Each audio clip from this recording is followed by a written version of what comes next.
What's this? Murph Codes Python? We must be dreaming.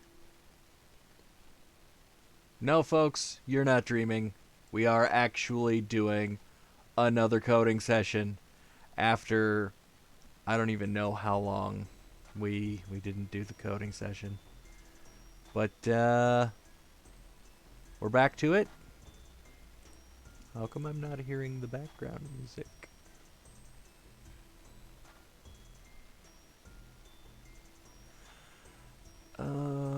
Oh yeah. I forgot to set my monitor device back to my headphones after I was gaming last night. There we go. I was testing out the Majora's Mask cartridge I got for my Nintendo 64 last night, and the only convenient system I had to plug my Nintendo 64 into was my computer and play it through OBS, but I didn't want to wear headphones, so I switched the monitoring over to my speakers and forgot to put it back last night. Because, you know, that's what I do, apparently.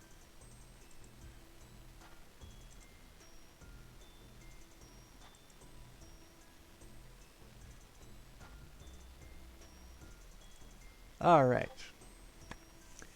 So we're back to things.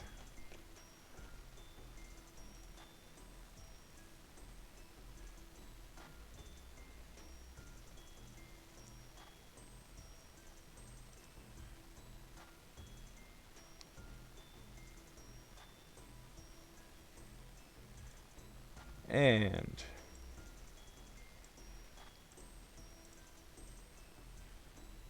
let's take a look at what we had done here so far. Alright, so we can start a new file.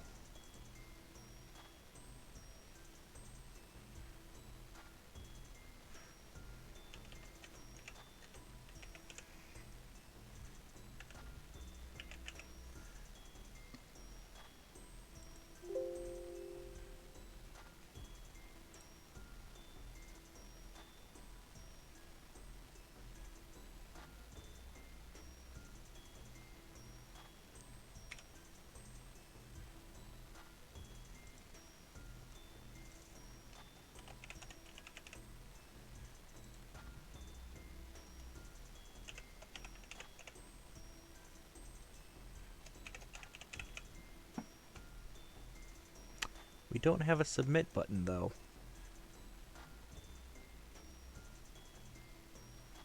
So we've got to do that first.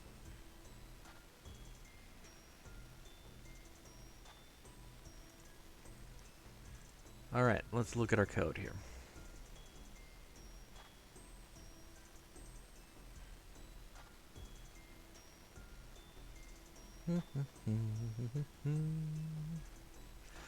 Alright, so here's the record window.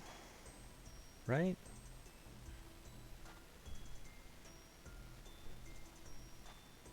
And here we have... Alright, it creates the possible headers.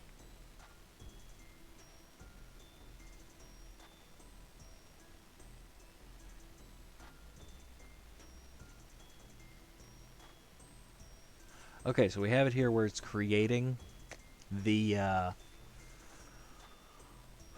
the button, but we haven't added the button to anything yet. So we should do that.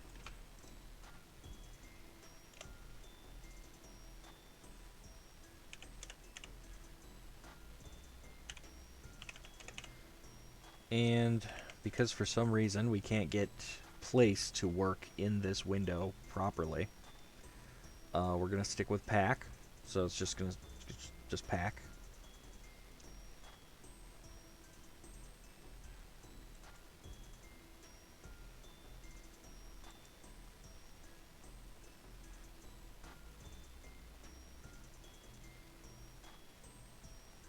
Alright, now this is going to be one of those things where, based on the context of use, we want this to change, right? Because sometimes we're adding headers, sometimes we're updating a record. And in the case where we're updating a record, we have to call a different function.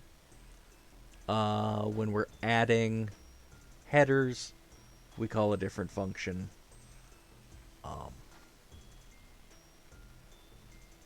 And then also if this is a delete case, that's a different function, because that's the three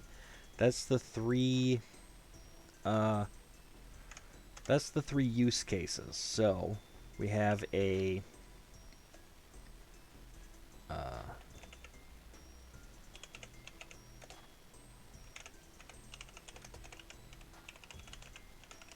delete record confirmation,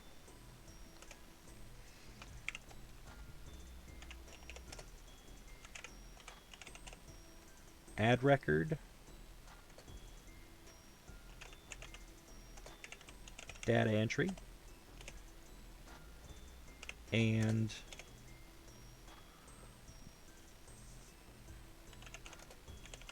new file headers creator. Okay?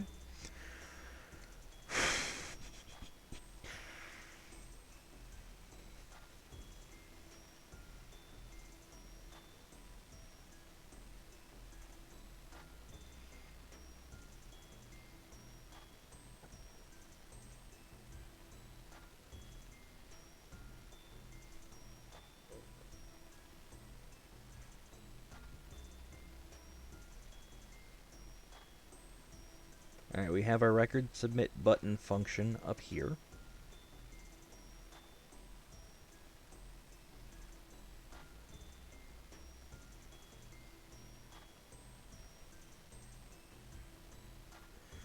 And basically it's what it does with that list next.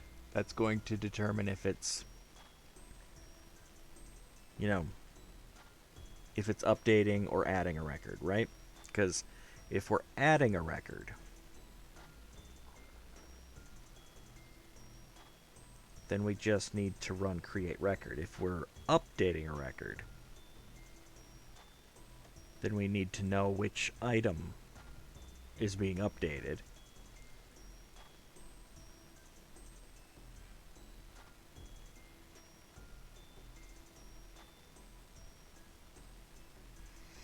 Because that's what the item was for, right? That was for indexing which record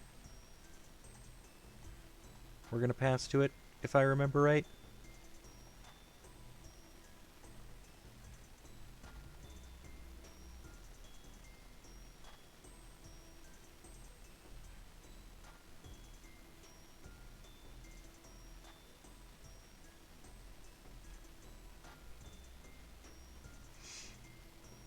Where is that? Here we go. Create record. Here we go. How many headers? We do the top level window, regular window, header length. And then we're passing a list with the headers already. So if we're just passing headers with no record, then it's clearly creating a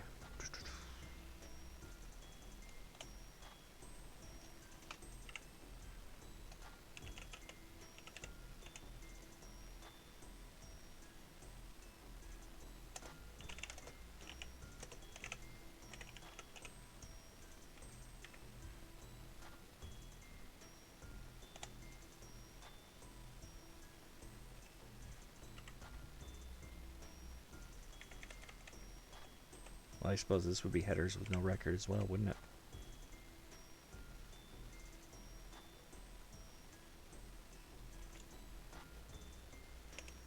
Because we also have update.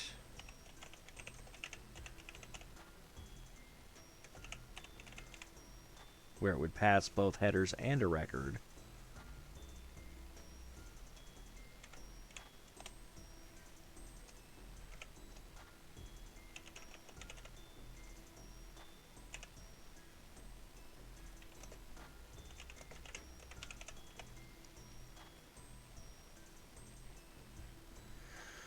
Although this and this are the same, essentially, because we're just tacking on a record to the end. But in the headers, all the headers will read, headers. So we've already got that.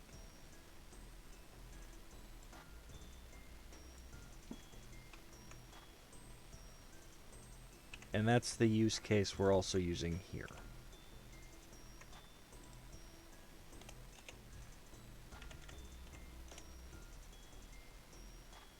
So,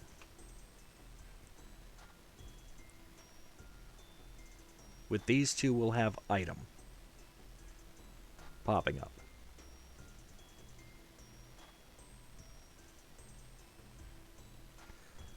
For the delete record, though,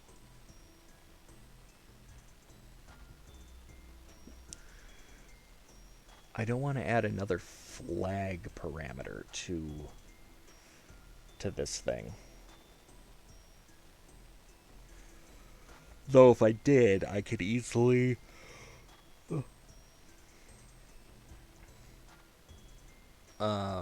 disable all of the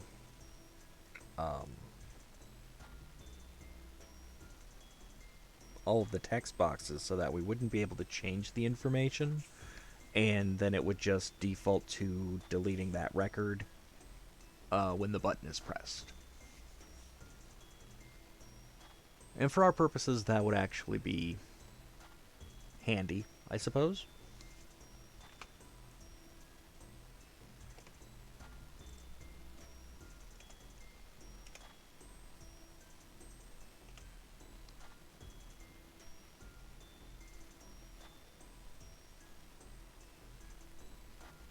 Okay, but if there's no item, the button will just be a submit button. We add the submit button, and that'll take the current values of this,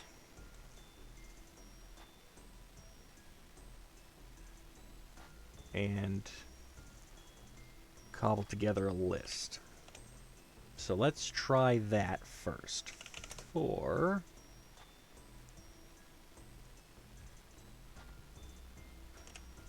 the in self.record var. Okay. But first we need a list to cobble to. So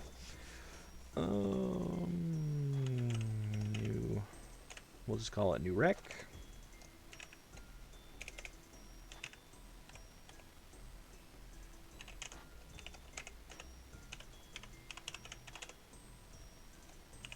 And we just want to append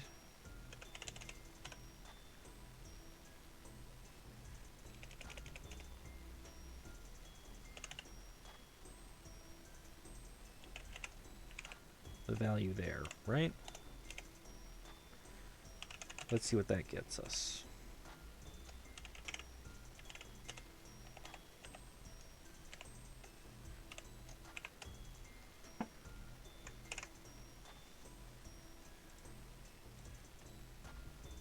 Alright, so new. Let's see, we just did race cars, we've got planet, we got kangaroos, we got kittens.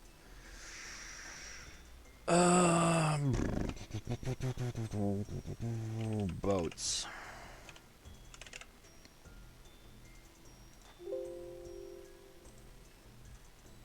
How many? We'll go 3. Um,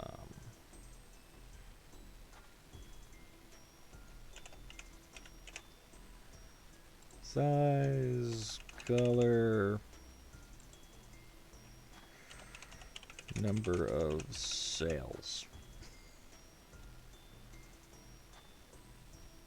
Okay, we still don't have a...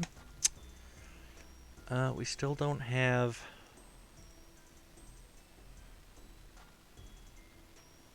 our button showing up, though.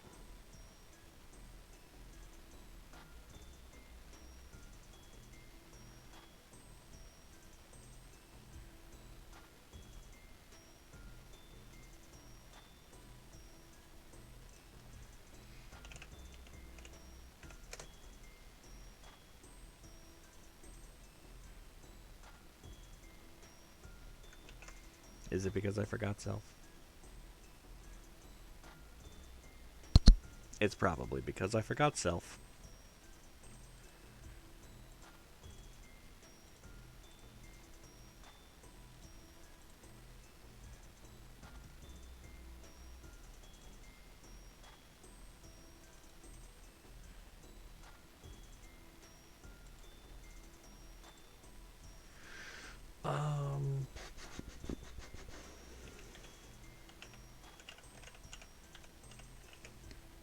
We have so many text files with nothing in them.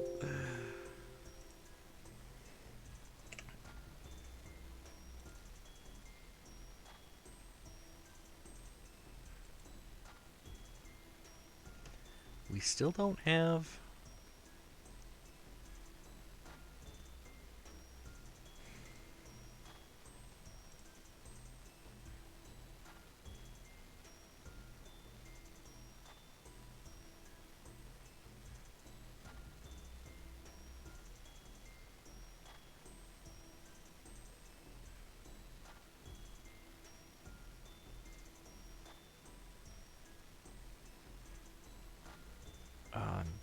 I'm doubling up on item here, though. I don't like that.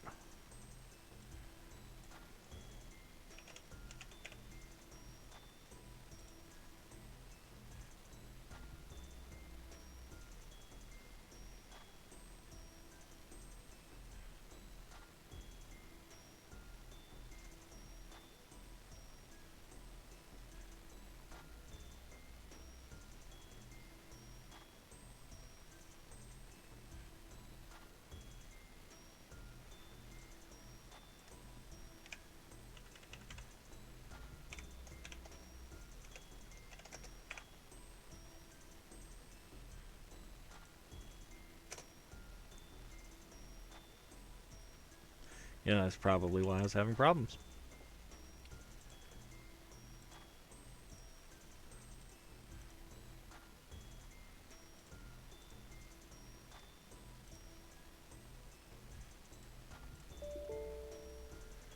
Invalid syntax.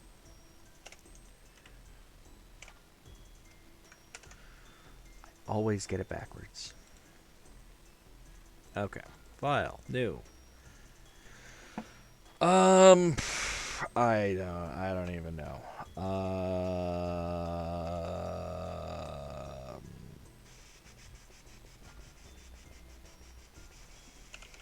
Things.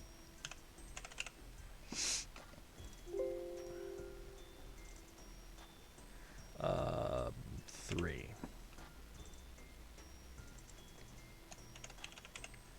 What? Why? How? Hey, our submit button finally showed up. What happens when we hit that? Okay, we have our list. This is what we call progress, people. This is progress. Alright.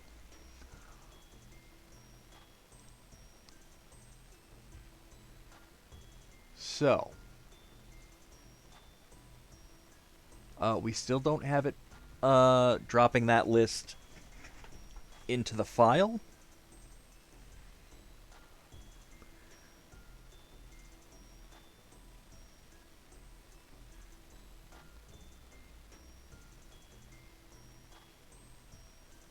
Which I suppose that's okay, but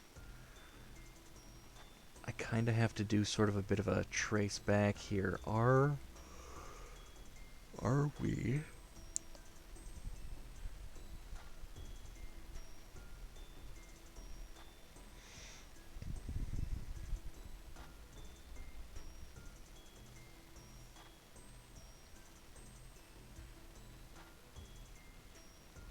Okay. So we want to call it by app dot cb, I think, because that's created the file and everything. I think. It's been so long, and my documentation could use a bit of work. So, let us try it.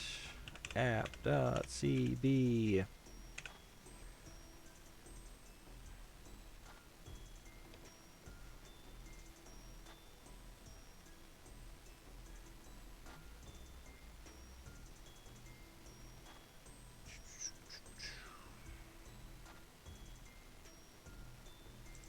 Alright, so let's take a look at our Cruddy Buddy file.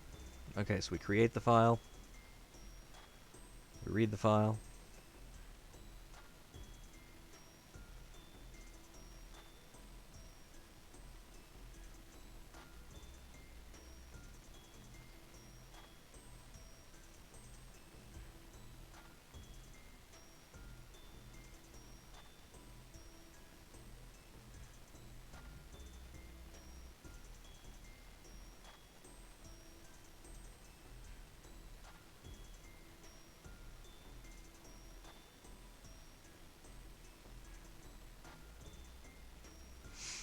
Oh yeah, here's where we forgot to sanitize for that new line item. We'll have to remember to go back in and do that. Okay, so we want create record with the record data. Where was I at? There we go.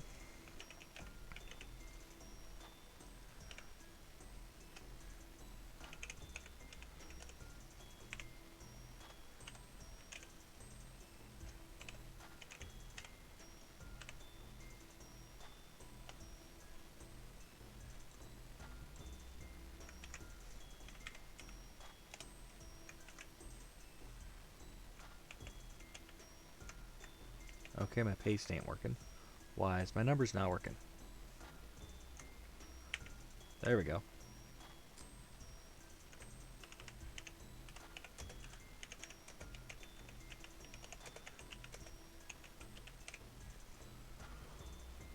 And we can literally use this same stuff here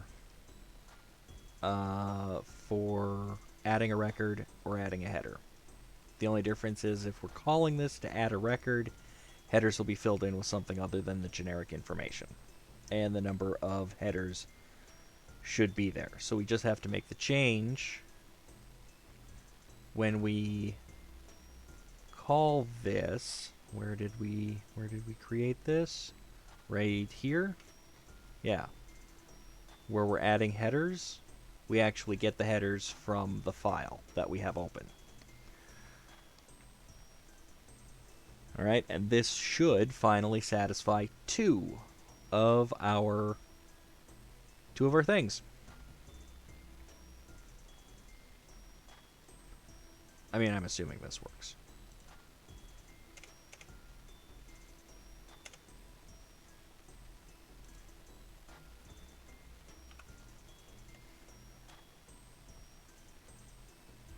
Ugh, my brain is not working very fast or very well today. It's just kind of like, nah.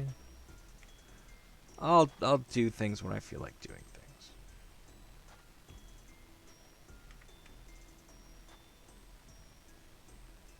But here, we already have that set up.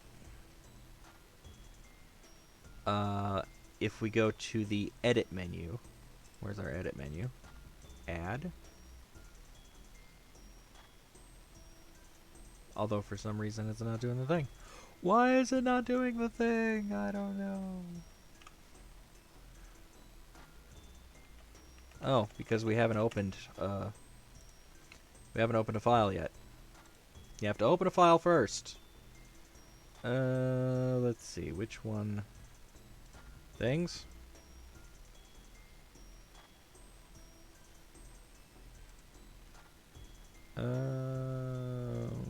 What happened here?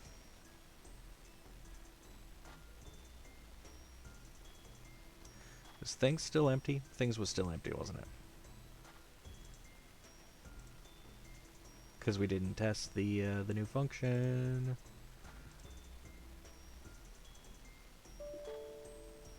Unexpected indent. Why? Oh, because I have a 4 there. Why do I have a 4 there? That seems like a weird place for a random 4.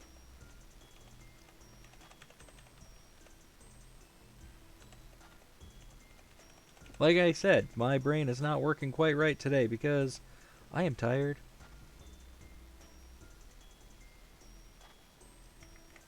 The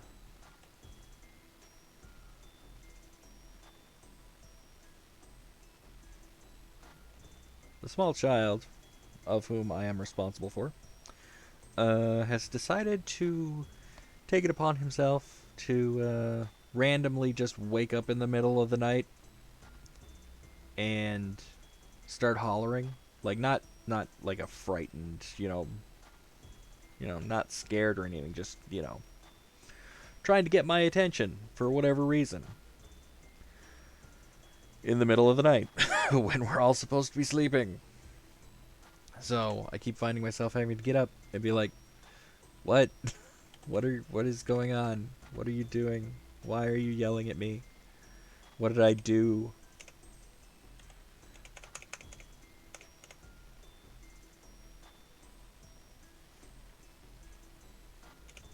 And it's kind of funny at times. Also very frustrating, and it leaves me quite exhausted throughout the day.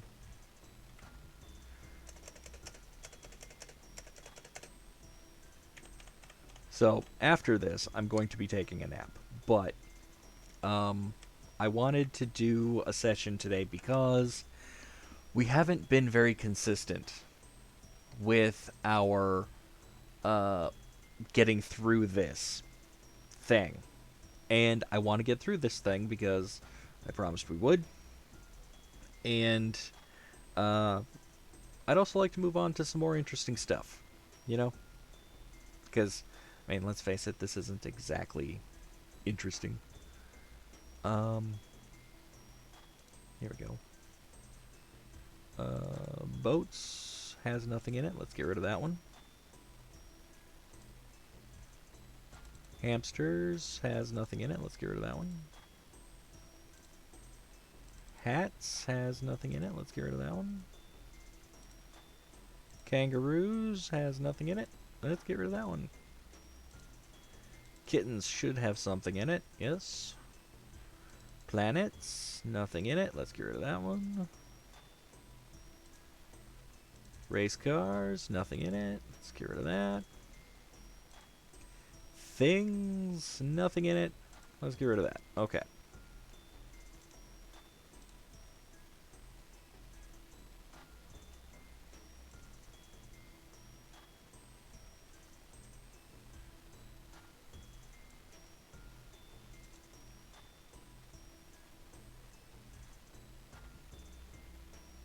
Okay.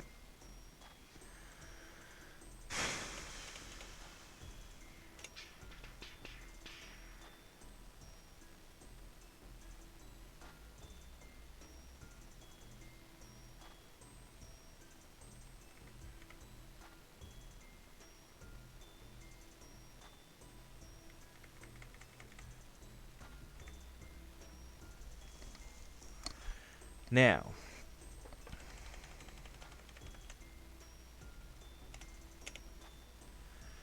if item is greater than 0, meaning a record's been selected,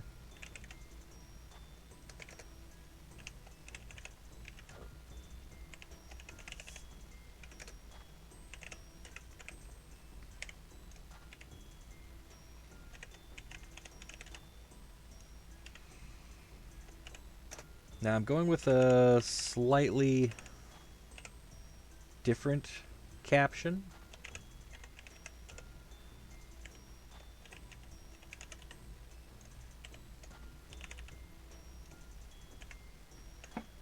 Confirm instead of submit.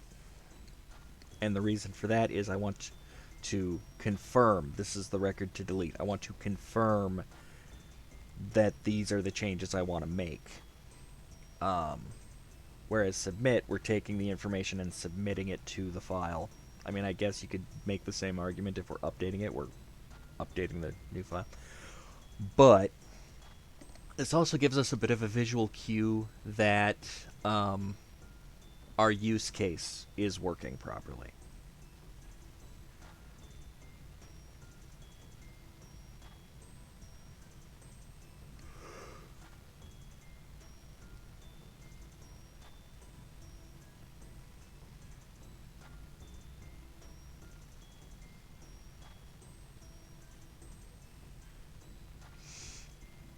So we know instead of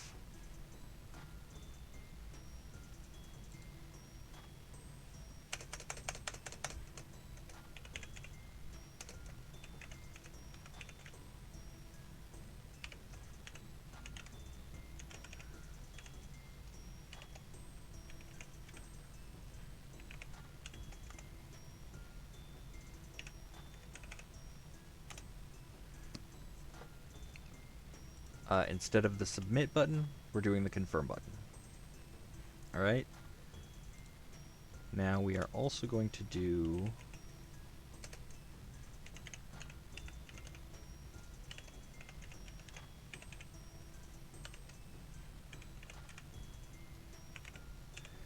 and getting to this will be something we probably will have to add another flag to our window for.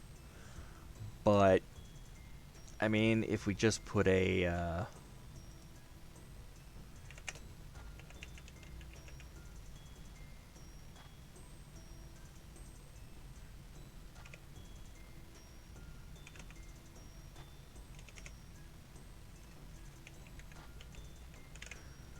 you know, if we just put that there, we don't have to worry about it. It'll always have a flag of false.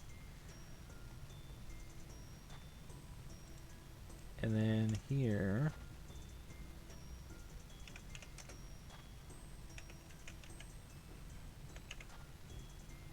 you know what, we should change this though.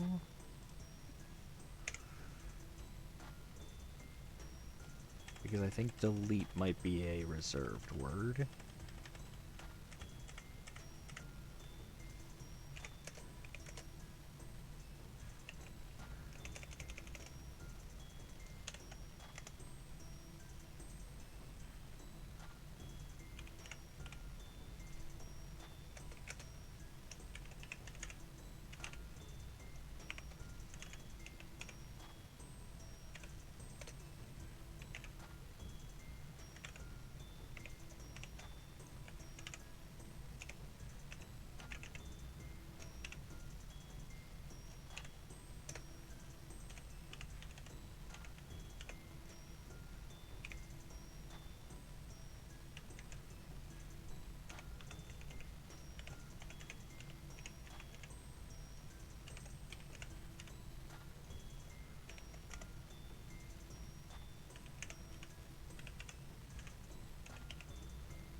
Okay.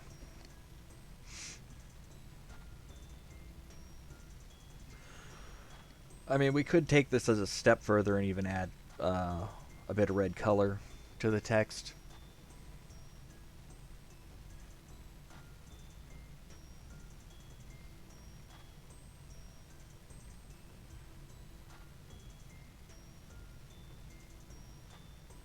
And we could just change this to an else as well.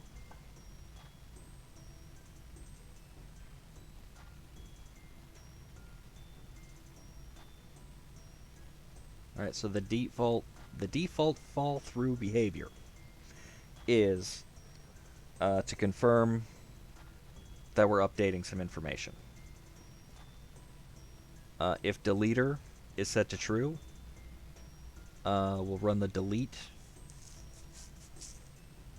If item is not present, we're clearly making a header, so we'll be submitting a new record.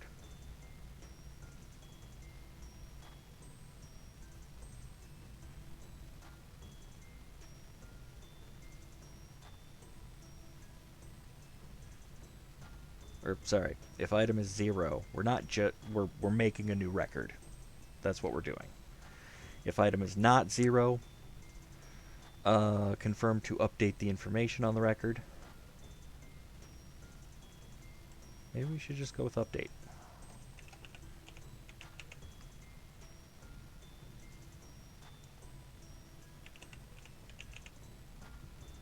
There we go. There, that makes more sense.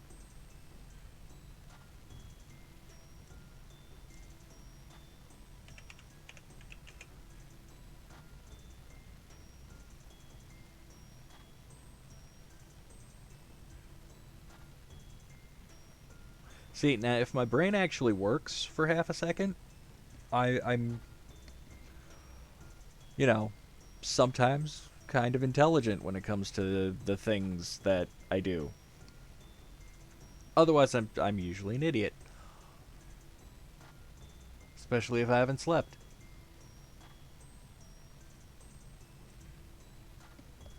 Okay, so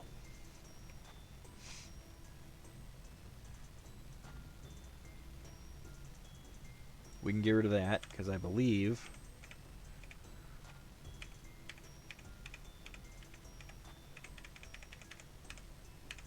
that takes care of it. I think.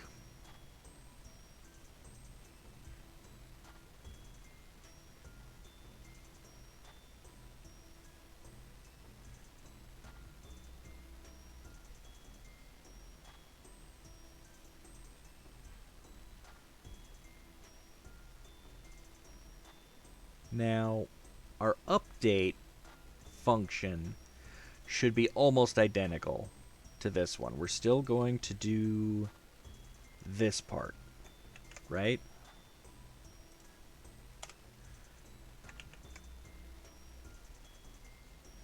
It's this part that will need a little bit of a change to.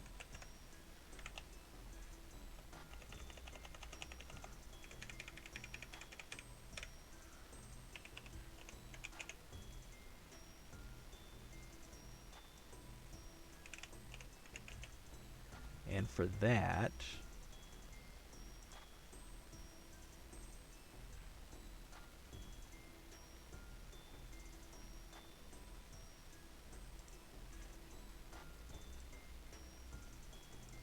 we can literally pass through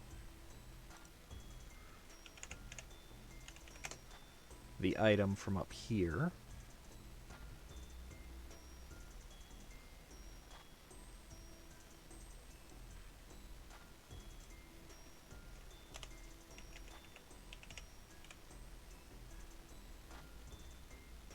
That should be that.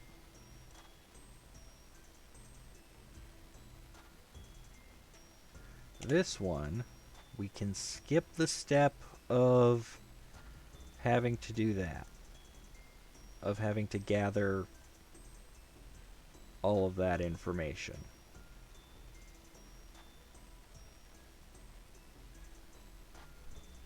We're simply going to do appcb dot delete record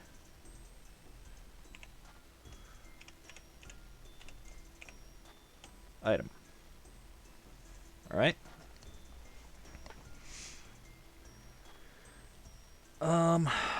Let's see. We also want to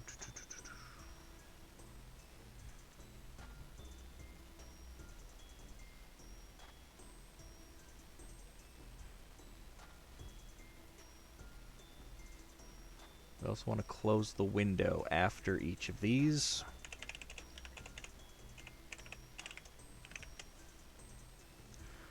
So that we're not rerunning these functions on a second pass.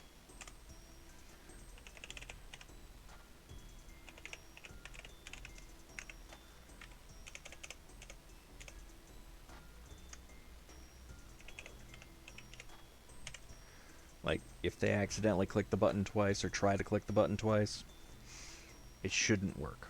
Shouldn't do it.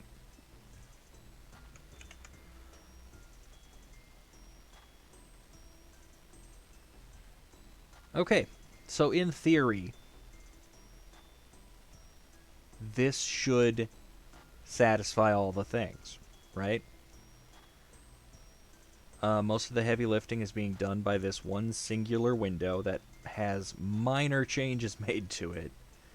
I don't think we need that anymore. Has this one minor change made to it based on the flags passed to it.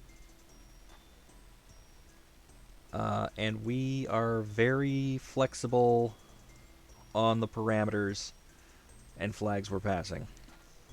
So,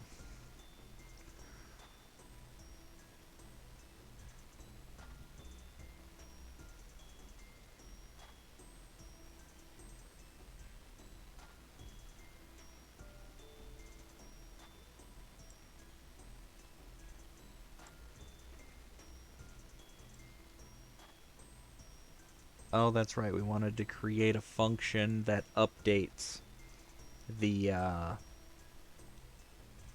thing.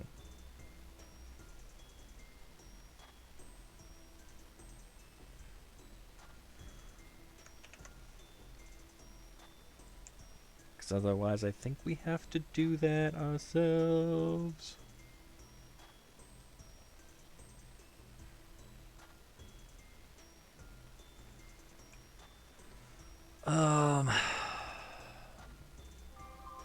Minor thing though. Like that's a real minor thing.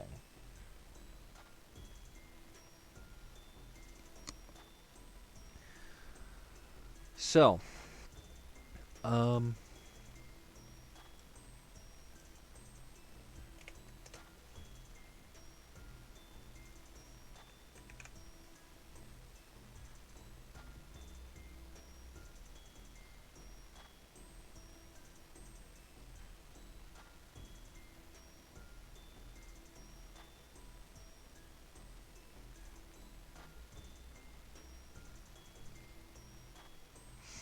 we still have to make the part where we call up asking what record to select.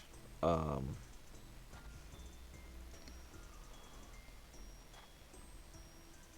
we want to delete it.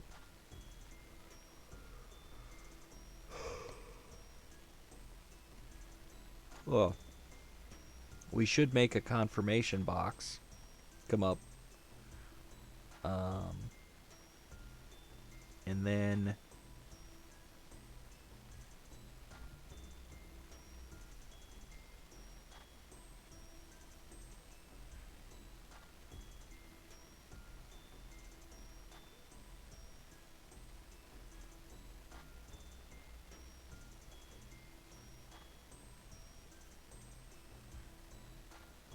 yeah, so we're not quite done with everything, but the vast majority of things are done. The last little bit of it is going to be little nuances, like, you know, depending upon which option from the edit menu or button we click on our main page, we're going to need a dialog to pop up first to ask us which record, and then we'll pass that as our item.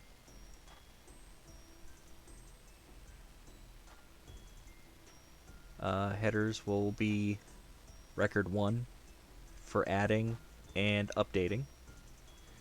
And record information will be blank if we're adding, but populated by the item if we're or I'm sorry, record will be blank if we're adding, populated if we're updating or deleting. So, if we use an item, we'll probably have a record.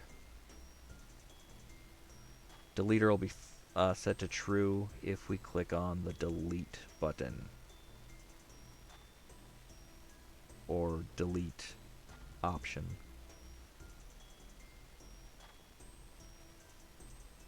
So they're basically all just new implementations of this line here.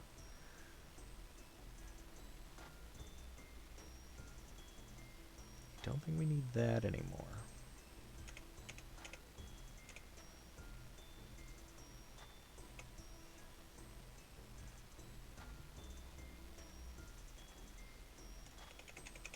Or that.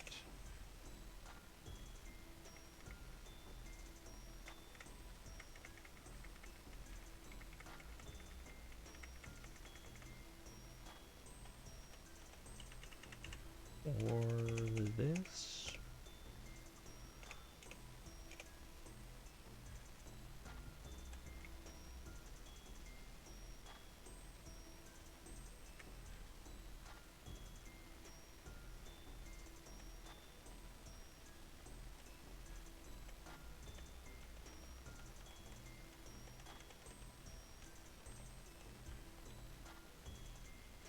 Yeah, we should only have pass in there if it's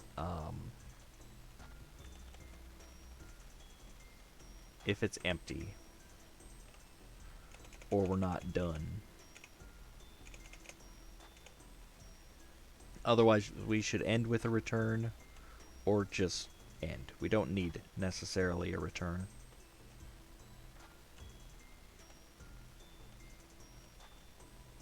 I mean, proper etiquette is to always include a return on your function definitions. That's proper etiquette. It's not a requirement.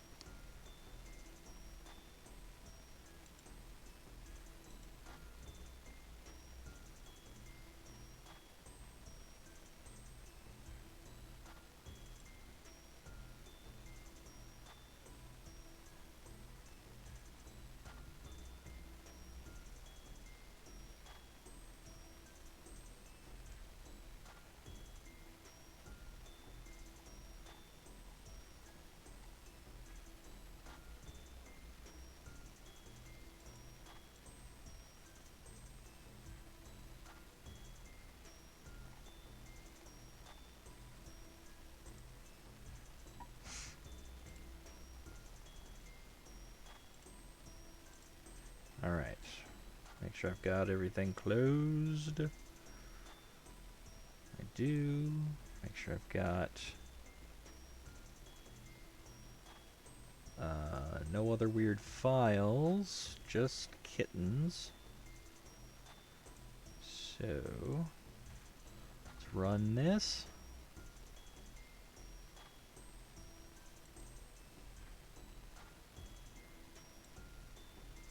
Alright, file. Open. Open kittens. Alright, not bad. Can we add a new record? We sure seem to be able to. Let's see if... Did I bother to write something for that, though? Or was that something I was going to get to?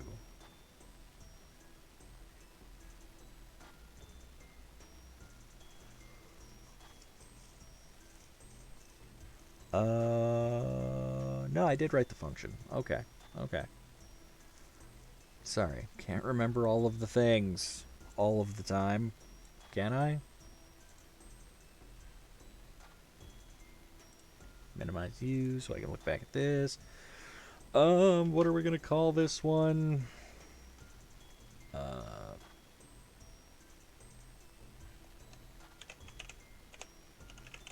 Garfield. Orange. And he's fat.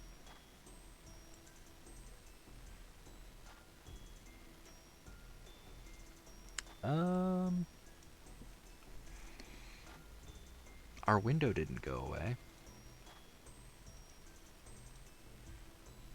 See what happens when we update kittens, though.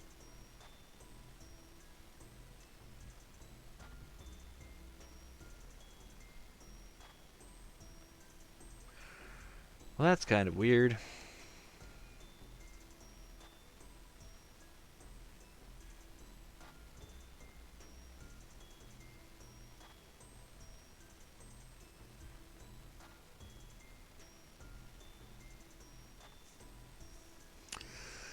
Because it doubled what was there.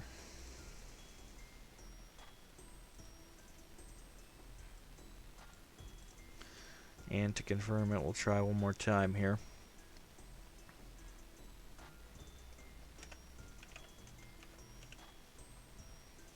Normal.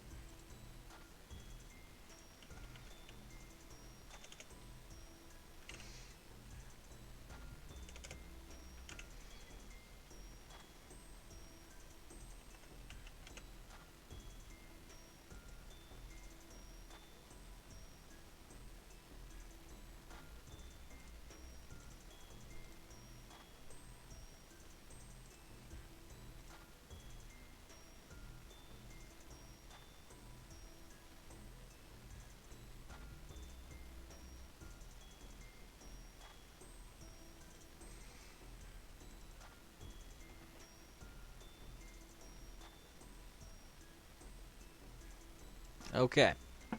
So, the file itself isn't where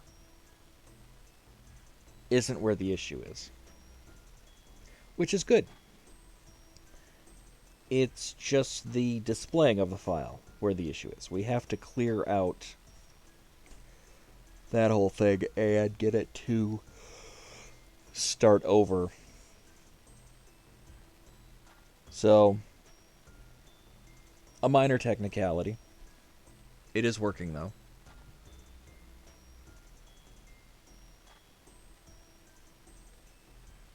We just got to get it to display properly in our interface over here. But adding a record is working. Updating a record is not working yet. Neither is deleting a record. Both of those we want to be able to ask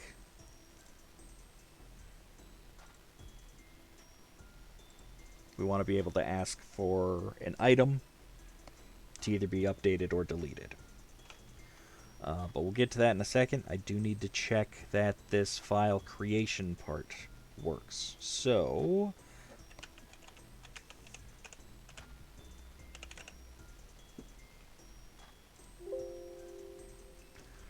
all right.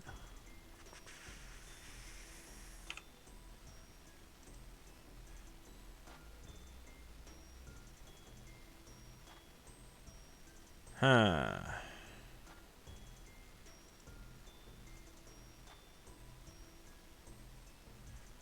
Out of range. Why is it saying it's out of range?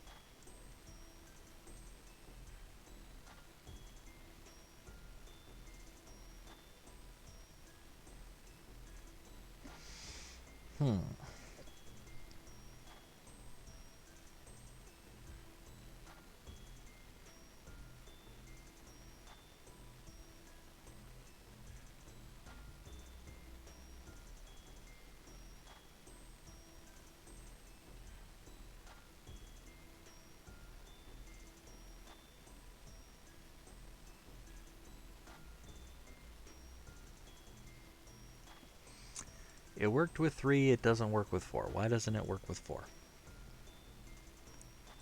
And also it dropped my my button. My button doesn't work. So let's close that. Like this. Okay.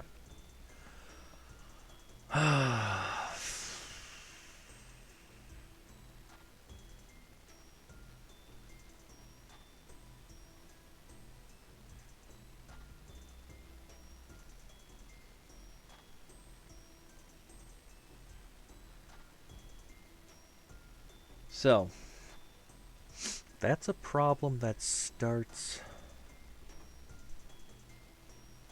somewhere else here. And why are my numbers not showing up? I turned those on before.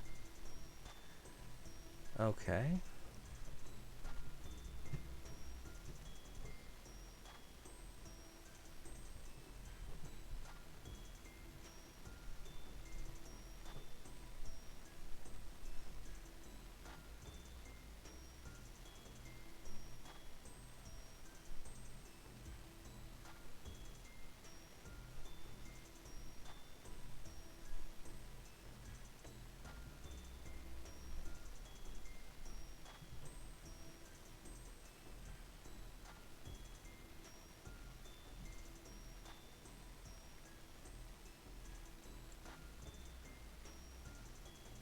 Because we ran into the issue here.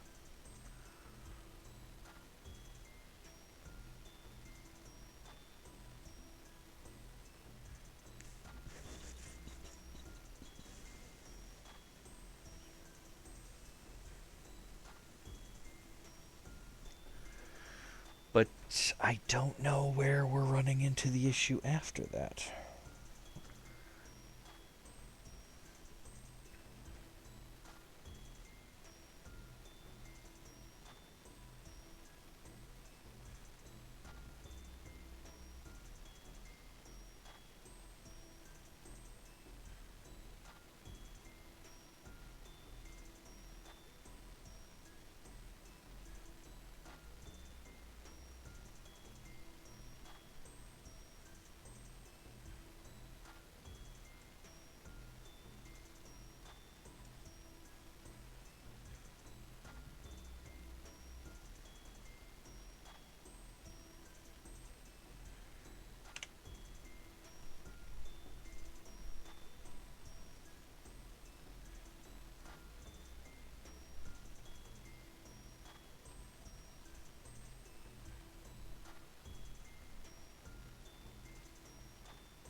Okay, so where were our problems here? 123.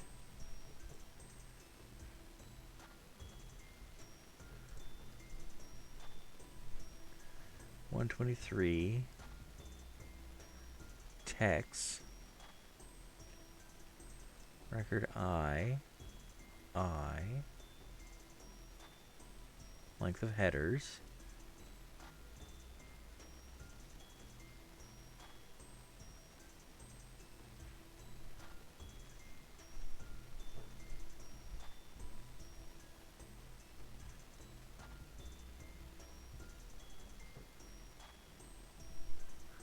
I don't know, I guess we just have to see if we can duplicate it. Let's see what happens. File, open. Kittens.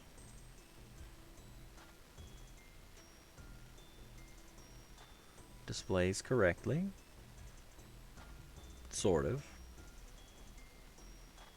I'm still not sure what's up with this, but we had a problem, similar problem with the text format, but when we look at like the actual file data, it's fine. So it's just sanitizing the output to match the data, which means throwing in a bunch of like if statements. If you encounter this, instead of doing the normal thing, do this, because I think the reason it's doing that is because Garfield is just too long of a word by a couple letters. Okay, now file, new.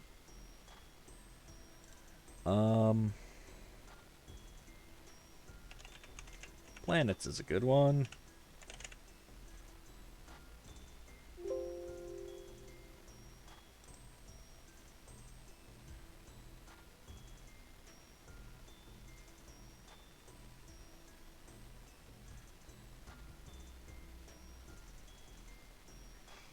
Let's see. 8.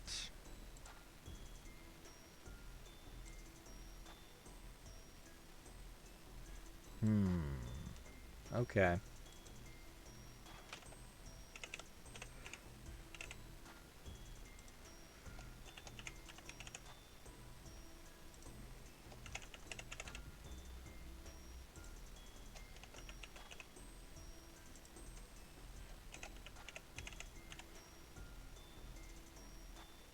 Oops, Jupiter first, isn't it? Jupiter, then Saturn.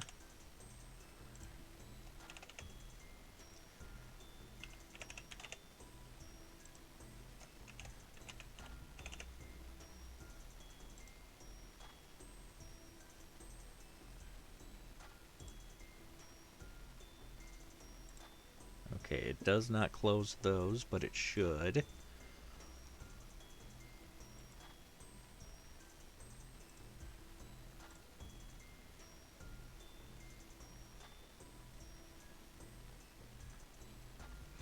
Yeah, it's not clearing out this block of data, which it really should. Okay.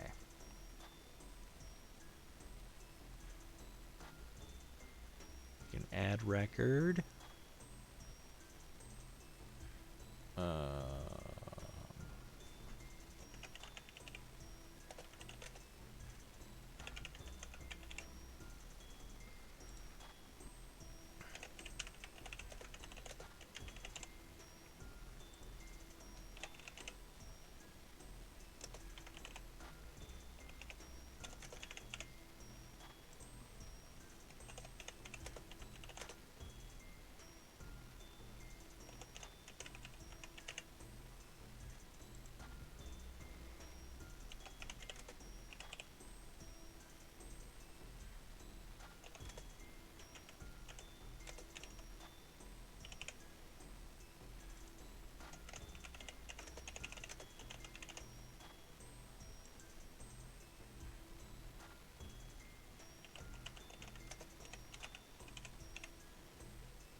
I know, real original, right?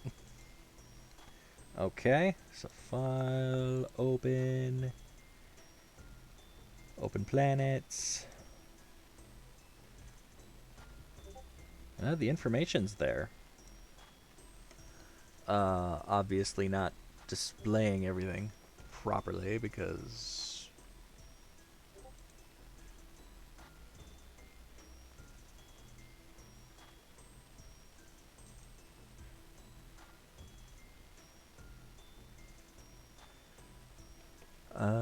yeah. So, but we can confirm we are able to add records. Yay! It works or something. I think. I have no idea.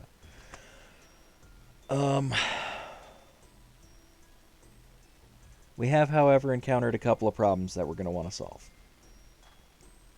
My brain's not quite functioning. I mean, that's problem number 1.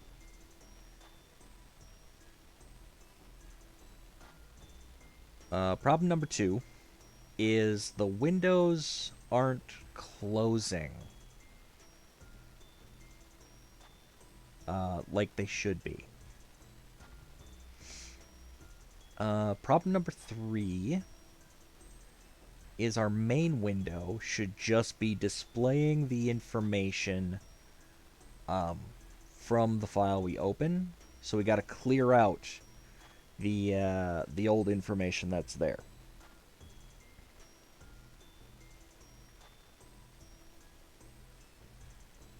The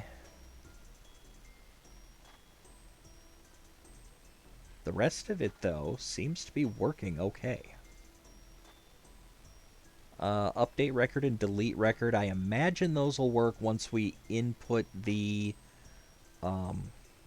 code to first request the record number. I don't foresee those having a problem, but we will find out soon enough, I guess. I'm just wondering if any of these problems I should tackle today with my head being in a fog the way it is, or not.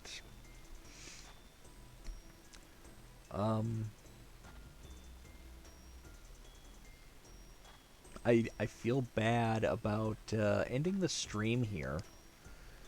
If I do, because we really haven't been on this project for very long today, and it's the first time in a while that we've been on this project.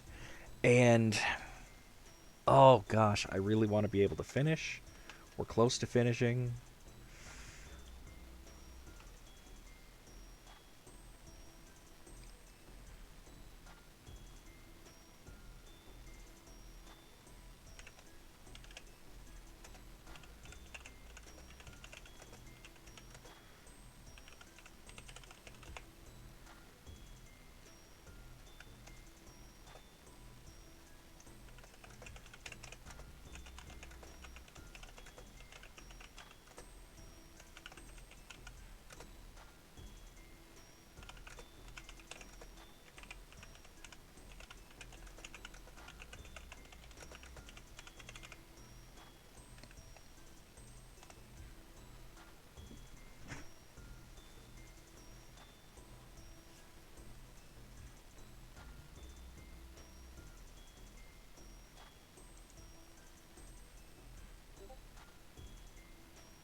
Oh, I'm trying to click on things through OBS. That's not going to work, is it?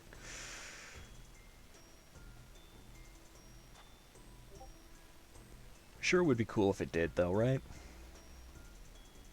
Okay, so... one problem I know we can solve is, we set this to not be resizable. But clearly,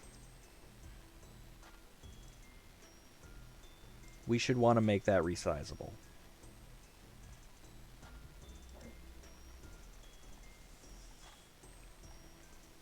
So, where did we set that max height?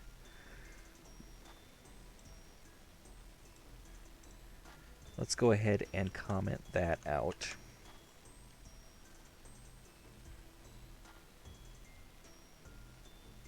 Alright, now the other part.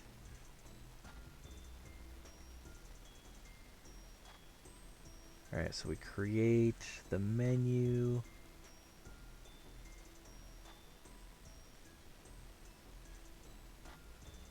No, I'm looking at the new window. We're looking for this one, the main window.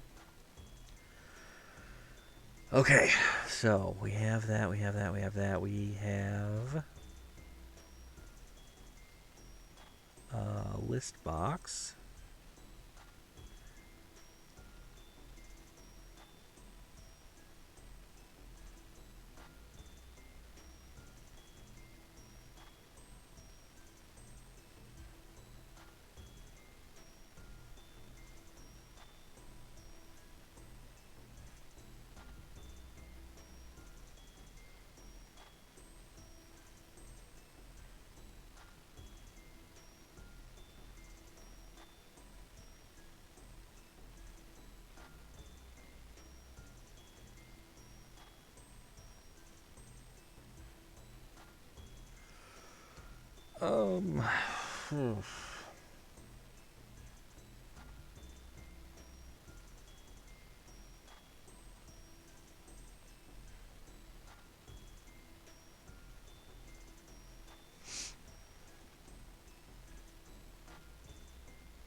Okay, here's where the problem is. We are not setting this to nothing again, which we should do.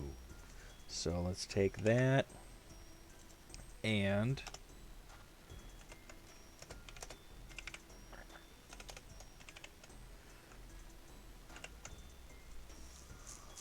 That should solve that problem.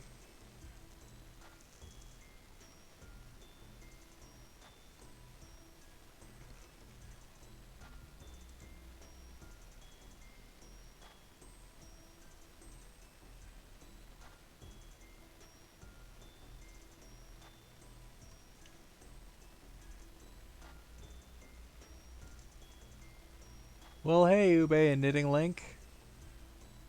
Welcome to another Python episode where I try to figure out what I'm doing wrong and slowly but surely make my way through the various laundry list of things that aren't quite working the way they should be. So, we're going to see if this fixes anything.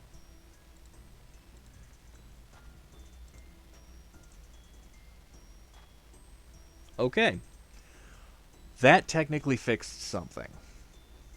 That fixed, yes, that is exactly correct. That is about 90% of programming.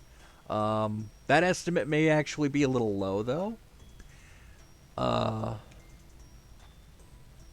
There are days it feels like 99.9% of programming is just figuring out what you screwed up and fixing it. So we have solved this problem where it was displaying the information from the newly opened file appended to the old file. Yeah, it's certainly low if I'm doing it. I know that's a fact. 90% would be a very low estimate for how much of my time is spent fixing mistakes. Certainly a low estimate. Alright, so the new function, or the new thing, see if this works. Can we use race cars?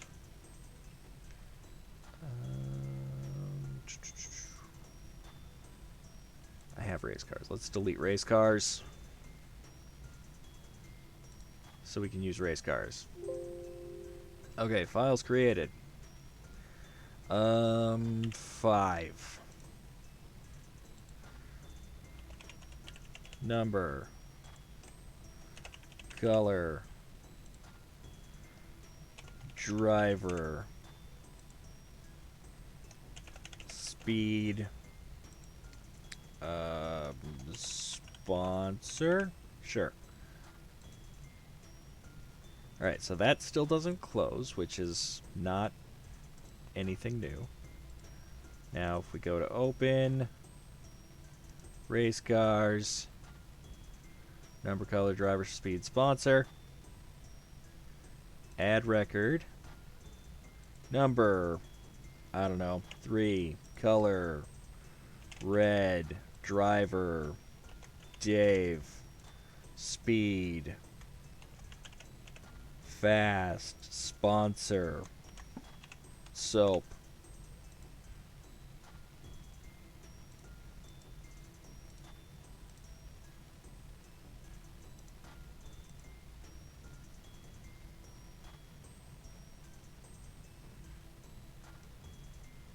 Progress!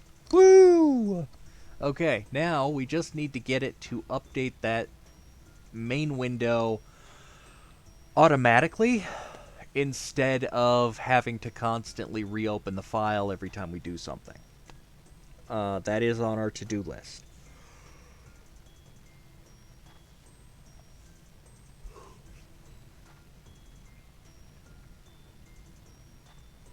We can also make our window bigger too now. So when information runs off the edge of the screen, like it does with our planets,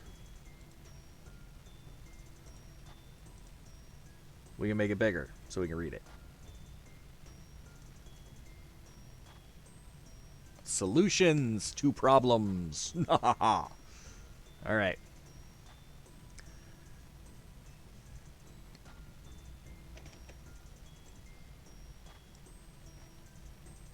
Now, We still need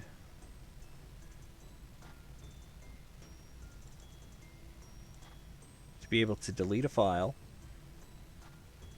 We need to be able to update and delete a record. Most of the groundwork is already in place for this. We just need to create a message box to confirm that the file name and file directory we have selected by our program is what we want to delete. The edit and delete, we want to put a... we want to pop up a message box like we do with asking how many headers the file will have. Like this one right here.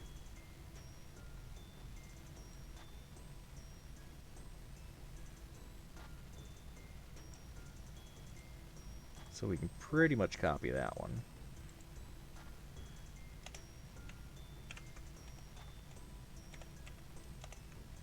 And we'll make a change here.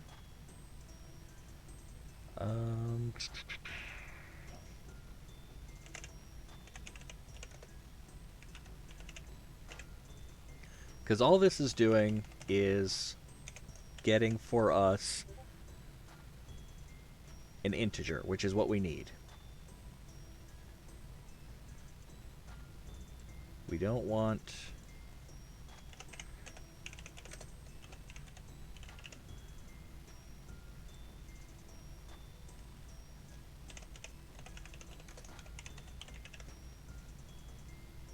We don't want these prompts. We want...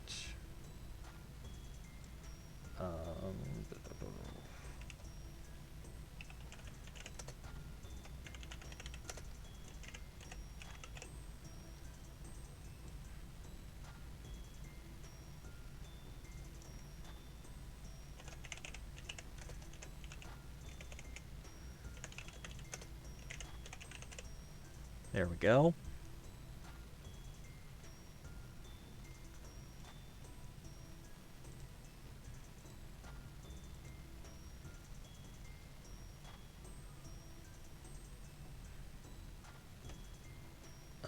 File. Open. Kittens. Hooray! Now if I say... Alright, update which record. Delete which record. Alright, let's change this though.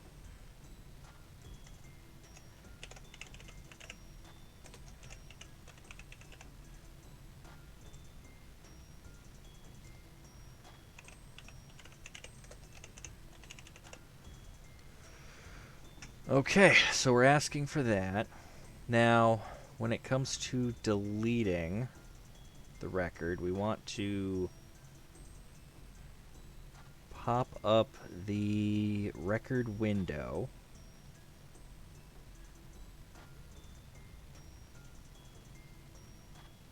Same as before.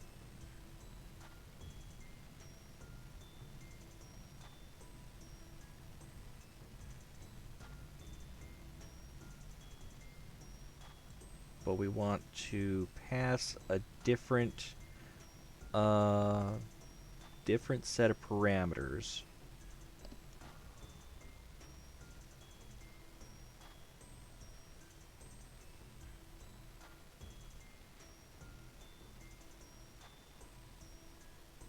Did I spell cloudy wrong?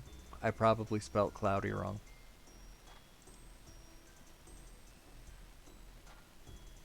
Yes, I spelt cloudy wrong. And yes, integer is definitely just a number. Basically, your basic whole numbers are integers. Anything without a decimal, that's an integer. So 1, 2, 3, 4, 5, 6, 7, 8, 9, 10, 11, 12, whatever. In coding, we make the distinction between numbers without integers and numbers without decimals and numbers with decimals, because the decimal requires a different memory type. to handle it. Usually we're using like floats or decimals as a uh, as a data type in those cases. In Python, you don't really have to worry too much about that. You don't have to declare it as, a floating point number or a decimal, except in certain cases. Like with our ask dialog box, I think it'll return just an integer. We would want to use something else to return a decimal number. But there's probably a parallel function. If you see, one does integers, there's probably another one that does, more complex numbers. So,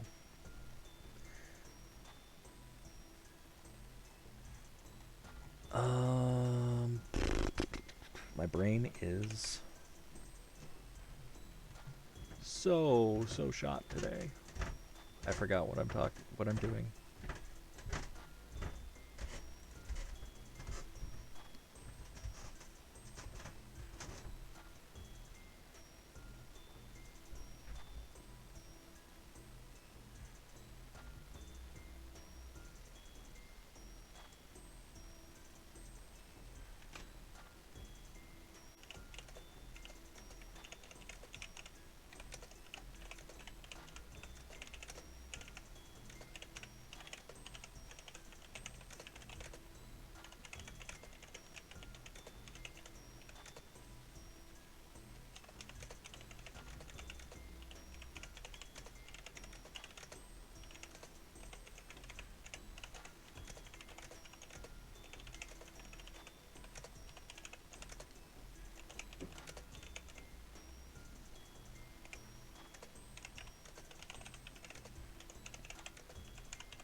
Yeah, PHP is one of those that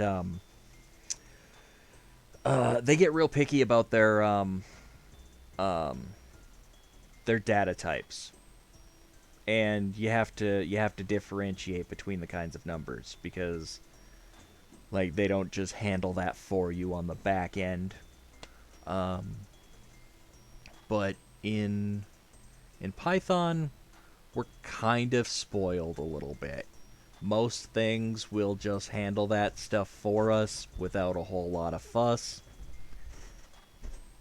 We kind of have to go out of our way for the least just natural way of handling things. Like, if you did like 5 divided by 2, it'll probably return 2.5, just assuming that you wanted the number with the decimal. But um, it does give you an option where performing the same operation with a different operator, um, the double slash, I believe it is, instead of the single slash, it'll just return the integer of 2 rather than the decimal of 2.5.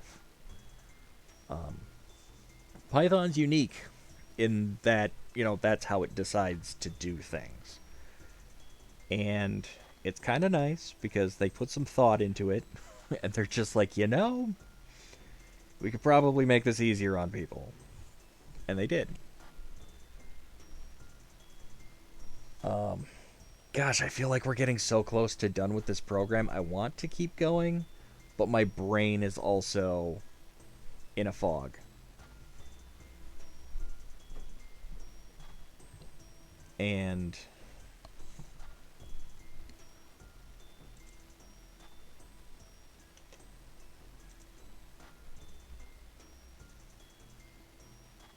like, I keep trying to trying to deal with things through OBS, trying to click on my text files and stuff in OBS, and that's not working for me. I need a nap, is what I need. My kid kept me up most of the night last night. So, I'm super tired. And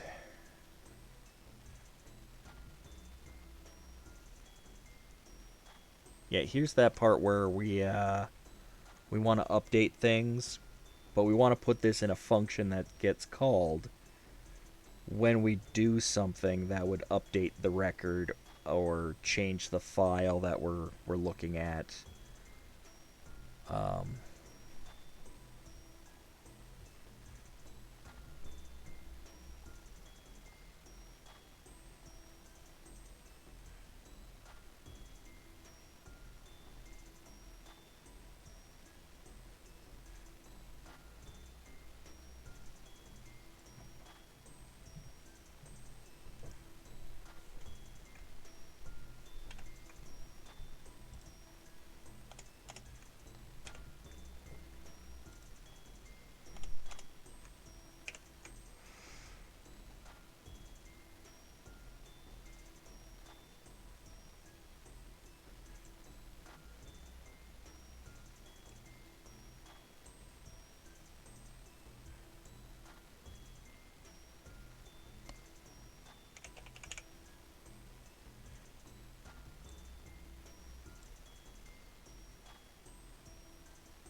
Alright, so for both of these, the header is going to be 0, which makes sense. But we need to change a couple things.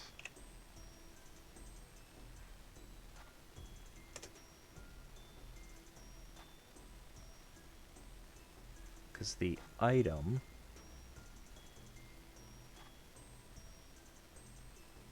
if you remember, when we call this, the way we're doing things is item will have a default of 0. If item is 0, we're creating a new file or adding a new record.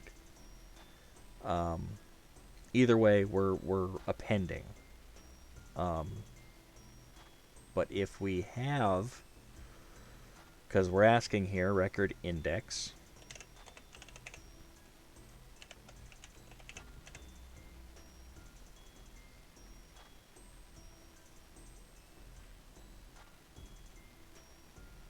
and in the update, do we have?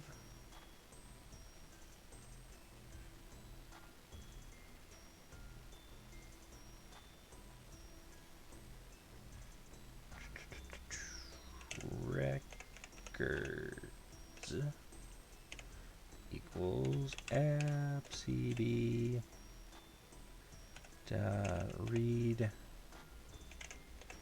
record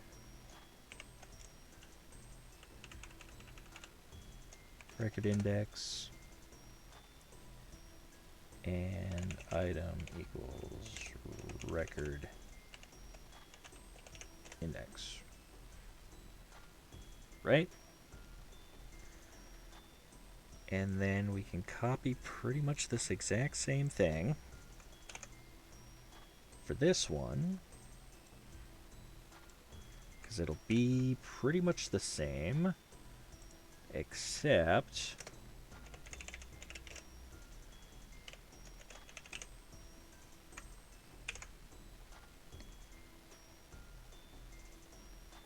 alright, I hope I've got my little fingers crossed, and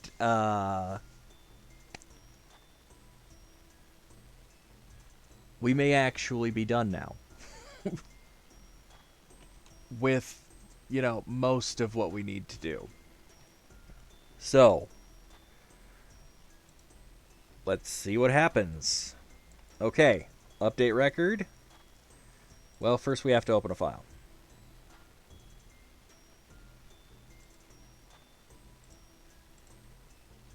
Obviously.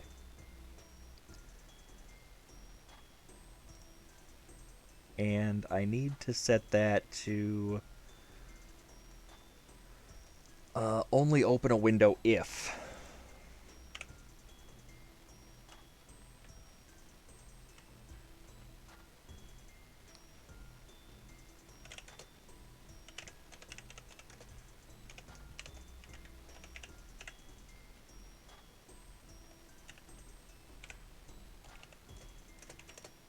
If it's greater than 0.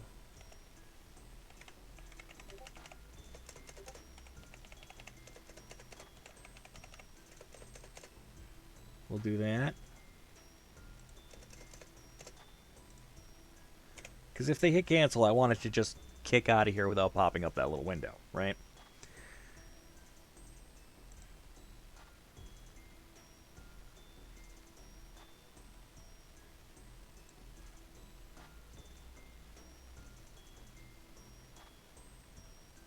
And then here I forgot to change it to record index as well. And we're going to do the same thing here.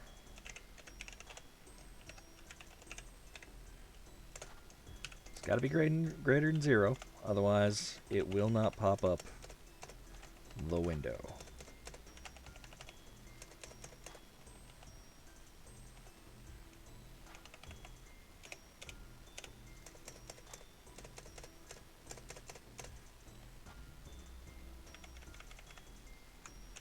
Okay.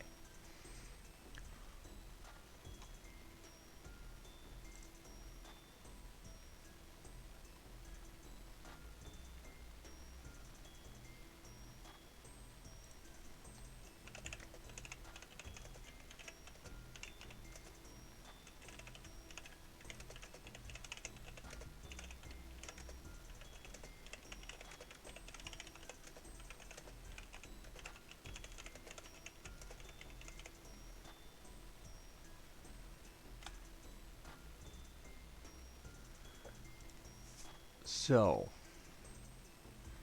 assuming this is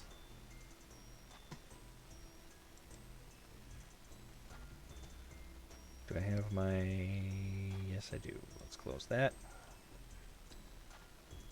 Cancel that. Close that. All right.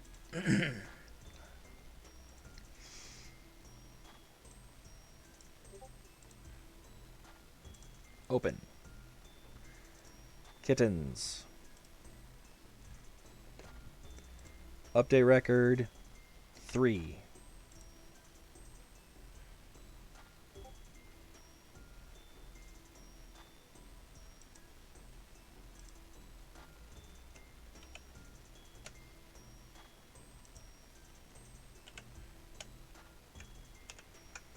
Typo.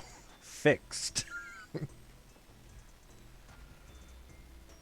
Because if I'm good at anything, it's misspelling.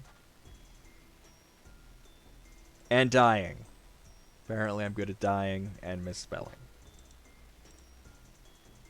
Okay, file. Open. Kittens. Open. Update record 3.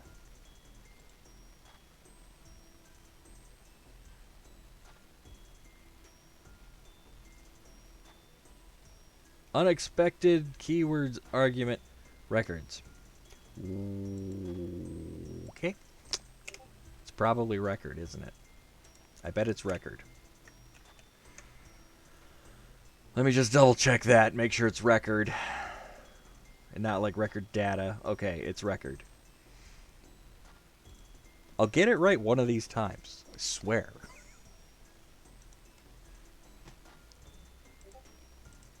Run the module. Run it. Open.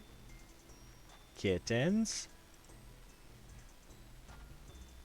Things are working so far. Update record number 3. Record number 3, Garfield. We're going to change his name to Dave.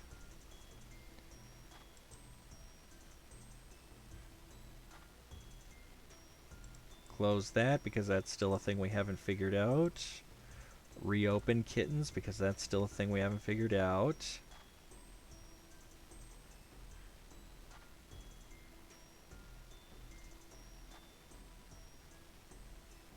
What in the world?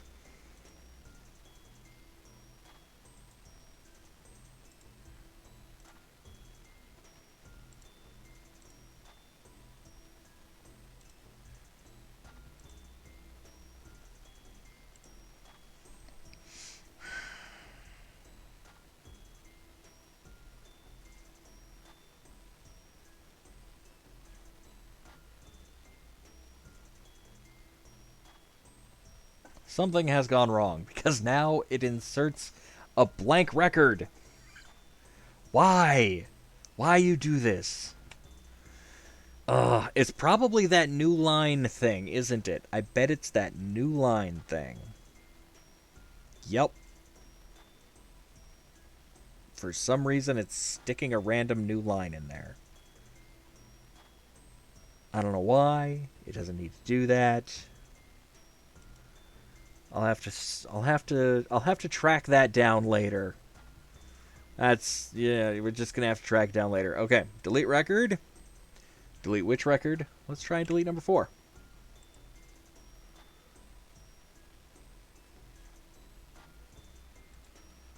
And of course it spits out an error because it doesn't conform to the proper thing. So, yeah. Let's try that again. Delete record number 5. Goodbye, Normal.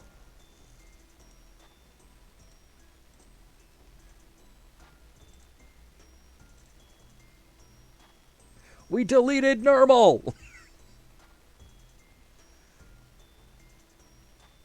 Oh, trust me, it's messing with mine too. I don't know why it's there because it's not there in the text version. Like, something's not hitting the tabs right, is what's going on there. So I'm not sure if I just have too many letters for orange.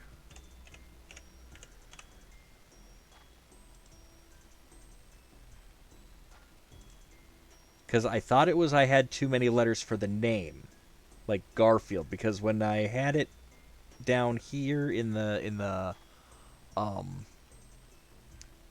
command line, that was the case.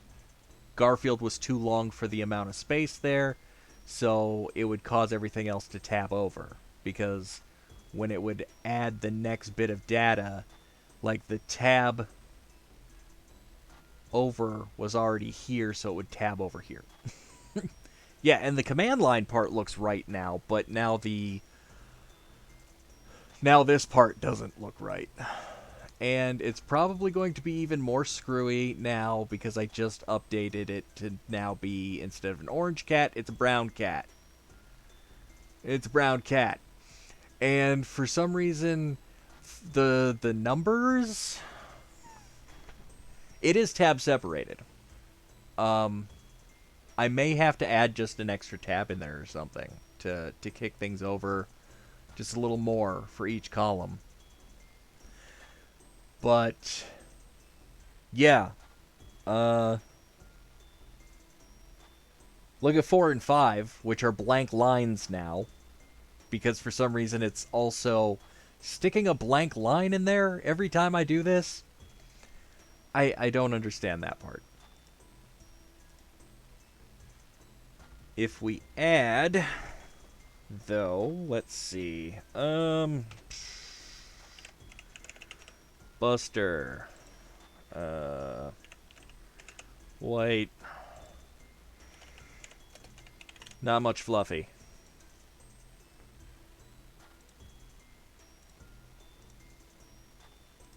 I cannot wait till I solve this part. So that still works. Update. 6. Little, because not much is kind of big.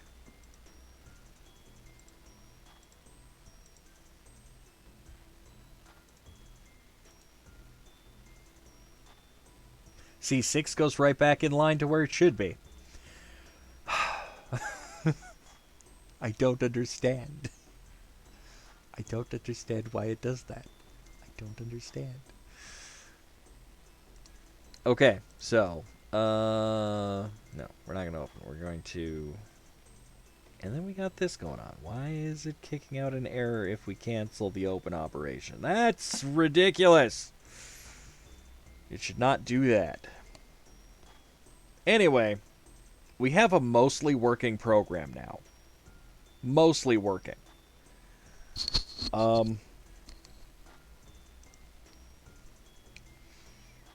Let's see, what's left? File deletion?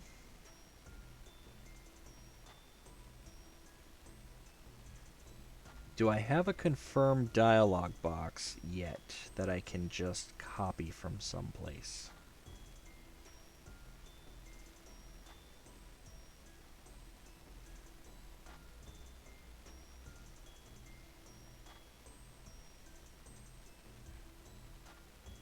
Yeah, here we go.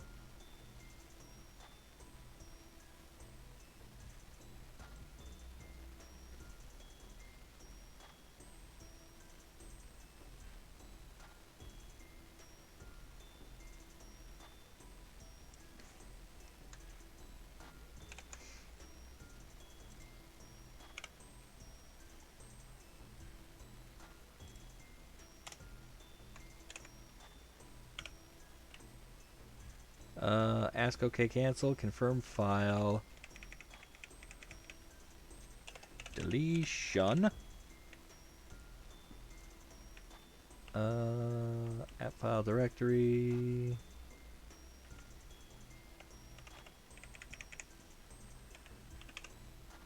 App file name.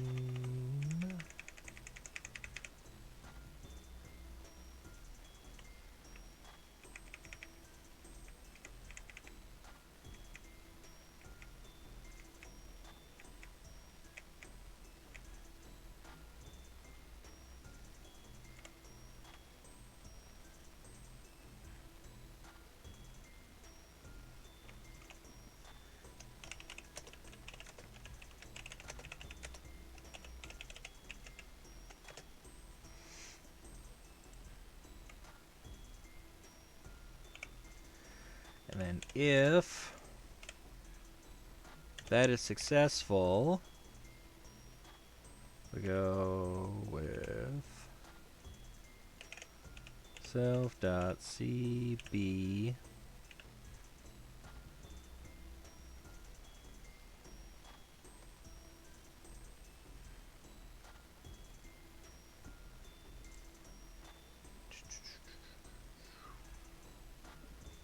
delete file. Where is delete file? Delete file. Here we go.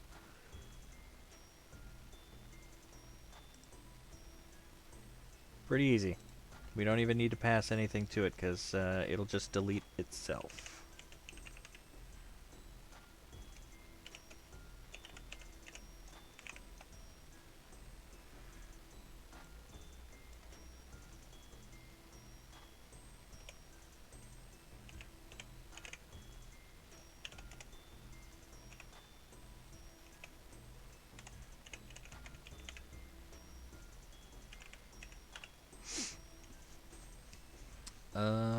Let's see. Where did I steal that? Here we go. Show info. That's the one that I want. We'll change the name to protect the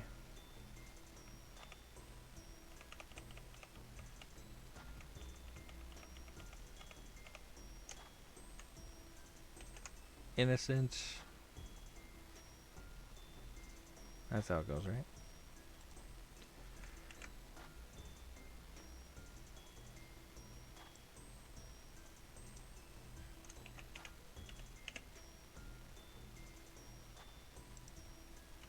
No changes made to...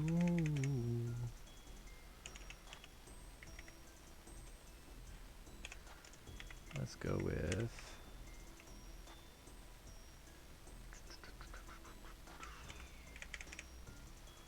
self.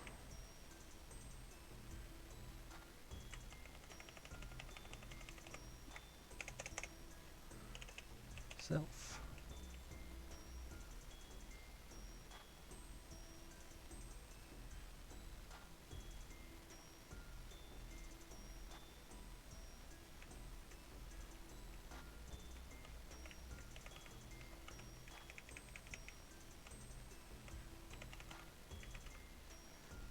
That's what PCB, isn't it?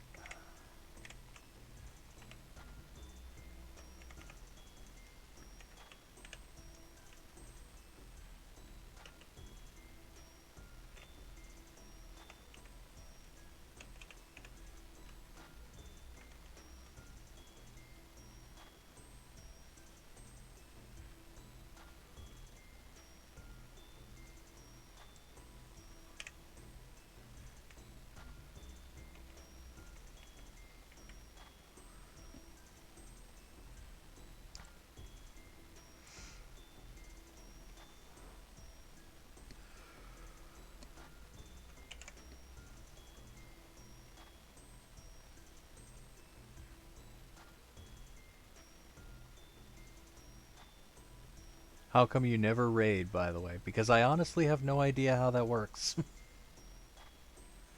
that's... That's,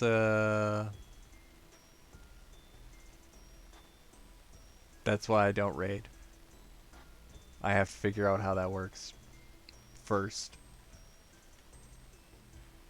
Also, I want to make sure I understand the etiquette behind all of that. Like, I don't want to, like, you know, be a nuisance on the platform.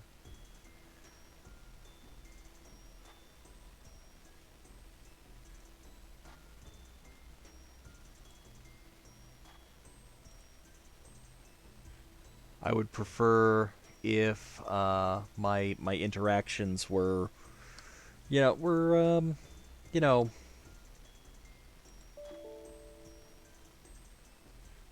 oh, right, yep, that makes sense. Game or code thingy.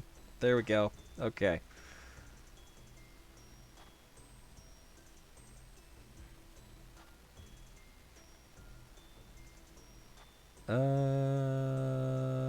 No, actually, I don't want that there because that'll close the entire game, the entire app. We don't want to close the app.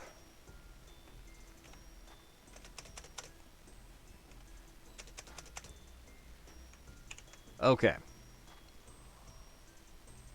So this is what happens when you're trying to code in a brain fog. Okay. So, file, open, planets, file, delete the planets.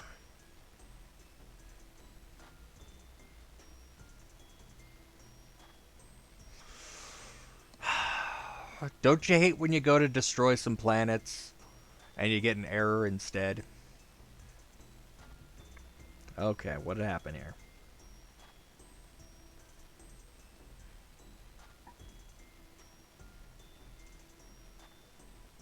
Line 81. Line 81.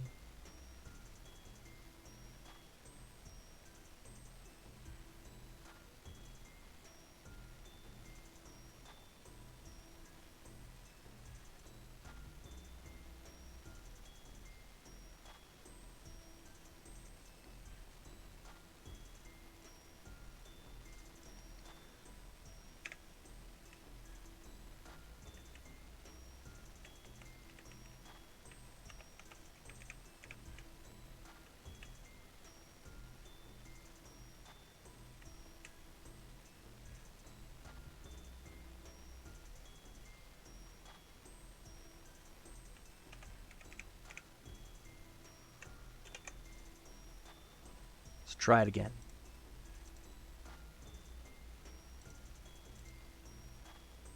Planets.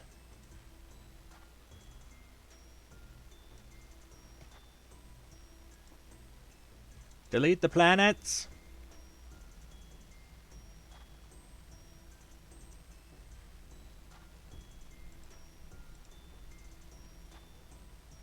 No planets. We have erased the planets.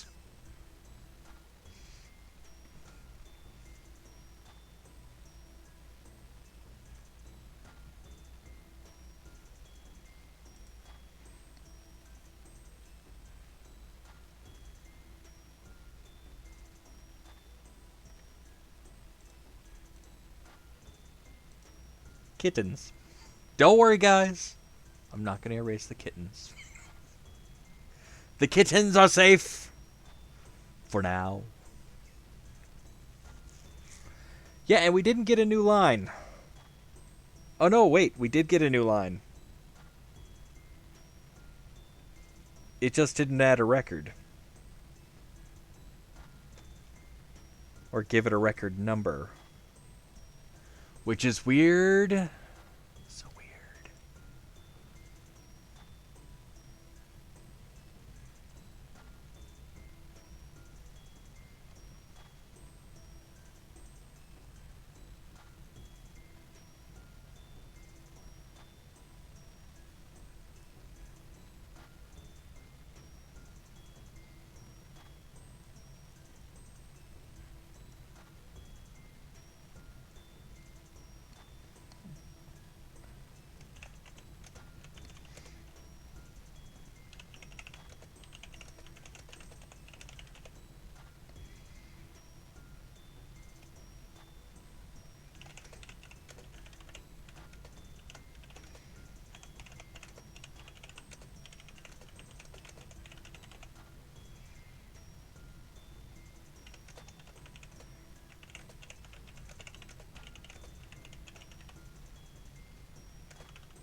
So,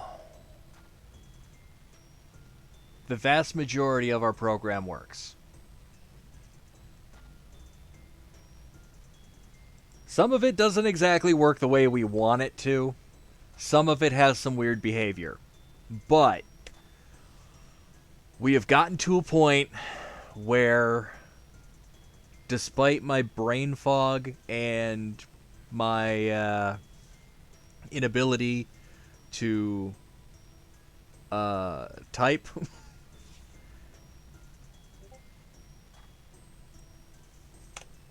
we can erase that to do. We can erase this to do. We can erase this to do. We can erase this to do. So, scrolling through, scrolling through. We've done this. We've done this.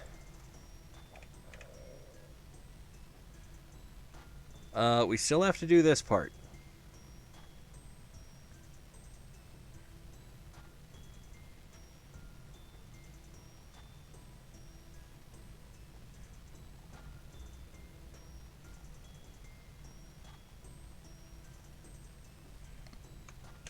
However, I am going to call it good there, because we've got most of it working. We got the main functionality of it working. Now the fun part is ironing out those weird little bits that aren't quite working the way we're expecting them to. Like, why, for some reason, it added these two lines. I don't know why it added these two lines. I'm thinking it has something to do with a new line character being stuck in somewhere and not being removed somewhere. Also, when we cancel out opening a file, for some reason it spits this out. It's not a deal breaker for our program, but it's kind of ugly looking. Um, our files don't always display as cleanly on that main page as we'd like, but we also have to set it up so that that main page updates with all the changes we make to the file as we make them, instead of having to constantly reopen the file. Manually, anyway. If we make the program reopen the file in the background, to us it'll just look like things are being updated. So, that won't be so bad.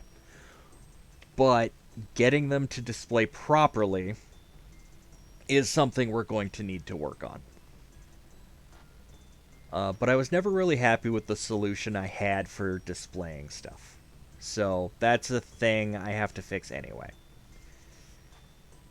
But all of that will be at another time, because I'm at 2 hours. I feel like we've made significant, substantial progress, and at this point we have a working program. We have a working program that does what we intended. It's just a little glitchy sometimes, but it's functional.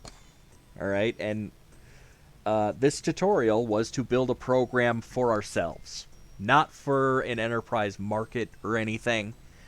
We're not attempting to, to become the next Google developers here. We're just trying to make something we can use. We're there. Now we just have to kind of pretty it up so that, it's not triggering our OCD and, making us like, why does it do that? But yeah. So, if you've been following this tutorial from the beginning of time, way back when we first started this, we created the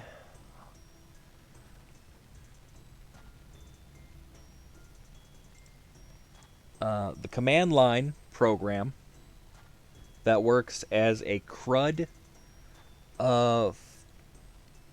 comma value separated values, I don't know, whatever it is. It's an Excel spreadsheet sort of thing where it's all the values are separated by commas, and it's a text file. We made a program that handles all of the functions for that. And then we made an interface which handles all of the functions for that. So now, what's next? Next is, after we pretty it up, so it's no longer giving us all these weird issues, and it handles some of the things we want it to do a little bit more, I don't know, delicately, cleanly, however you want to state it, however you want to put it. The next stage is adding a bit of functionality that we haven't dealt with yet. I want us to be able to take these files we're making and easily send them to another computer system over a network connection.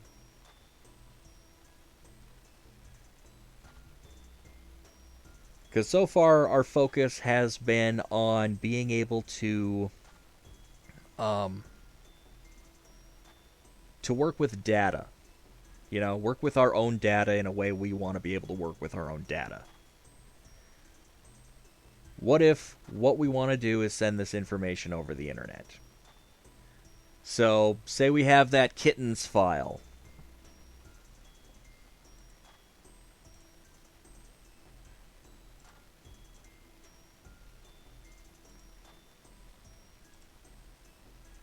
We've been working on this kittens file for days, and it's finally done, and we want to be able to use it in the kittens catapult launching game that we're building. Oh, except, you know, all the rest of the files are on a different system. How can we easily take our kitten's character list and send it over to that other system where we can use it? We could email it to ourselves. We could stick it on a thumb drive and walk it over to the machine. Or we could make it so that our very own cruddy buddy interface here could just send it to another machine that is also running the cruddy buddy interface.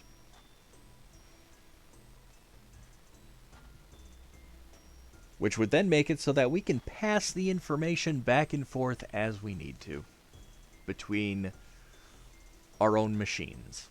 Or, if you're fancy, and if you know what you're doing, you could run this on a web server and send your information back and forth from your home PC to a server that you've set up somewhere. Or, you know, your friend's computer on the other side of the country, if they know how to set things up properly to be able to receive the files. But that's what's coming down the pipeline with this one. That's what we're going to be doing next. After we fix all the weird stuff. We're going to be talking about sockets. The realm of network programming is probably one of the more interesting, complicated, yet somehow surprisingly simple bits of programming that you're ever going to run into. I like it. I think it's fun. We're going to go over how to build a simple server, how to build a simple client. We're not going to get so bogged down into security stuff, but when we get to making that stuff, I will let you know what kind of things you need to watch for as far as security, mindedness, so that you're not just thinking that, oh, I can do this, it'll be totally safe, and blah, blah, blah. No, you'll understand if you're following along and if you're paying attention to what I'm saying. There does come some risks with setting up a server and client sort of system, because your server will be listening for connections from anything and anyone. And if a malicious actor were to figure out how to communicate with our program, basically figure out the data pattern, they would be able to inject their own data onto our system. Thing is, though, we'll be in control of the server the whole time. We'll be able to initiate it, we'll be able to shut it down. So they'll only have access to it while we are using it, while we have access to it. And they would have to know that it's a thing that we're doing. And the address, port number, all that stuff. We could set up some security checks, like a username and password system, or a certificate handshake pass-off kind of system on the back end, so that the connections check out and get booted if they don't. That kind of thing. But that's where we start to get into the weeds with the whole, we're basically just making things for ourselves kind of thing.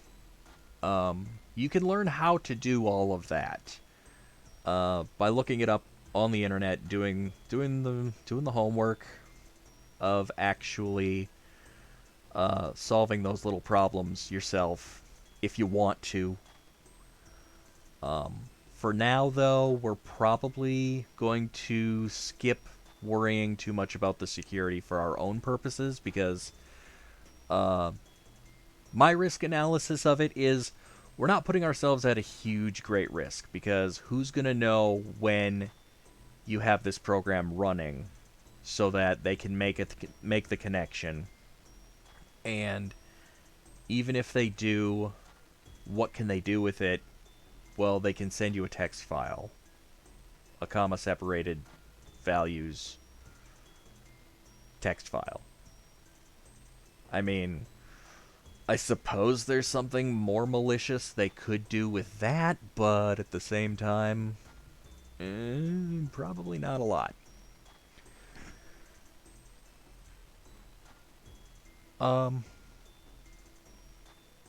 That's all coming up.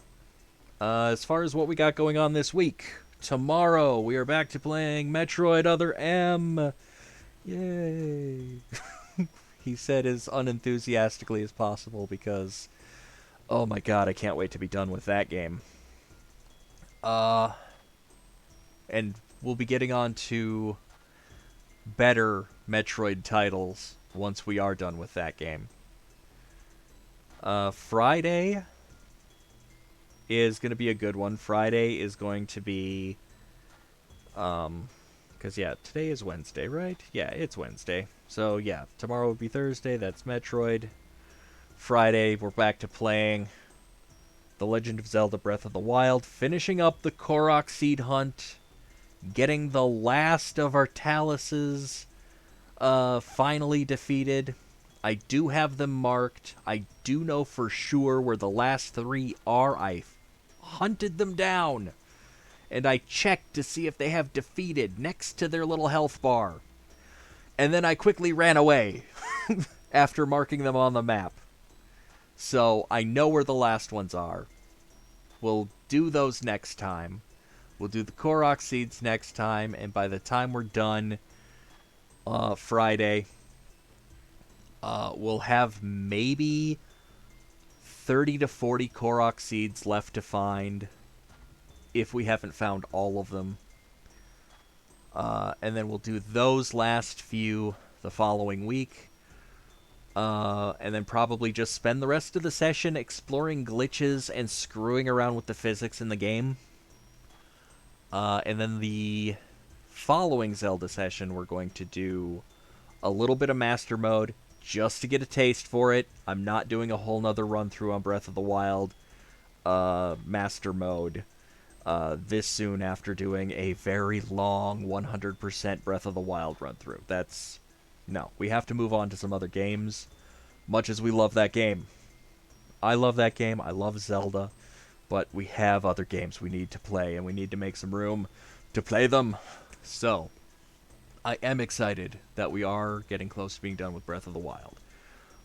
I promise you, it does mean there will be some more interesting stuff on Fridays, because I'm going to start doing just some random plays of the various games that I have in my library. Just going to pick a game at random, give it a shot. Probably a lot of titles I haven't even played myself. We could do some retro titles. I've got quite a few of those. I've been working on building up my Nintendo 64 collection. I've got Rampage Universal Tour showing up here in a few days. So if y'all want to watch monsters beat the crap out of buildings in really low polygon counts and claymation style sort of graphics, we got you covered. But I'm thinking, more along the lines of random selections out of my PC Steam library.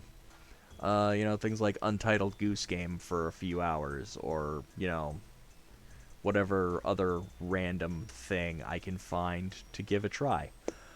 We'll probably set up random weird things to do. Yeah, Rampage was an awesome, awesome franchise, in my opinion. I loved it. A lot of people got bored with it quick because it got repetitive, but in my opinion, all fighting games and games of that nature get repetitive because it's literally the same thing over and over again. It's just different different combinations of characters doing the same thing, doing the same objective, beating the crap out of each other, beating the crap out of whatever city or whatever. But it's a it's basically a digital rage room. You go in, you smash the crap out of stuff, and you get to feel good about yourself for a little bit after.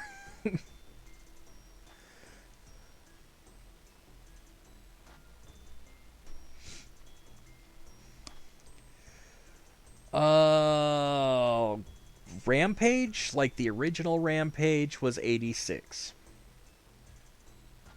So it's about 27 years old, if my math is correct. 20, no, 27? 26. It's 26 years old. 36? No, 26. 36. It is 36. Yes, 86. It came out in 86. The first one on the original Nintendo. Came out in 1986, if I recall. It was either 86 or 88. I was doing some research on that franchise recently. So yeah, 36. My math is terrible. Like I said, my brain is real fuzzy today. Math, not good for primitive Neanderthal brain trying to think things through. Anyway, the second one, yeah, the second one was,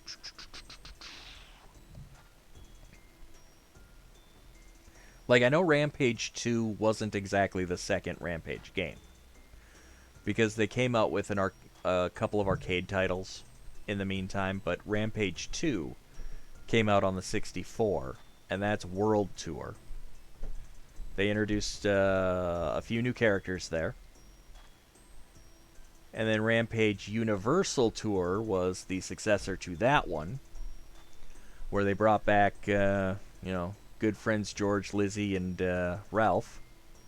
And, the roster, got a little bit bigger with, like, 2 more, I think they added on that one. Because I know Rampage 2, they brought in 3 new monsters. And you used those 3 monsters to save the original 3 monsters. Universal Tour is all 6 monsters go on a rampage and start beating the crap out of stuff. And then there's like 2 more monsters added to the roster. And then Rampage Total Destruction came out on the GameCube. Increased the roster to 30 characters. And then a few months later, it came out again on the Nintendo Wii and added 10 more monsters for a grand total of 40.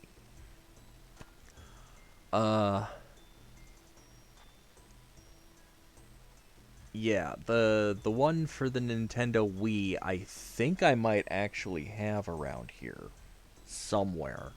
But I did purchase it also for the GameCube, because why not? I love that franchise. I also am a huge fan of Godzilla Destroy All Monsters Melee on the GameCube. If you have not played, and you are a fan of Godzilla monster movies, and you just want to wreak havoc on some cities and beat the crap out of some, giant rubber suit monsters, that is the game for you, my friend. I love that game. It's got that whole 50s sci-fi, feel to it with the aliens invading Earth and whatnot. Oh, you played the Commodore or the Amiga? Yeah, I don't know. I played it on the original Nintendo. I didn't actually own a computer, like an actual computer, until early 90s. Would have been like 93 or 94, I think.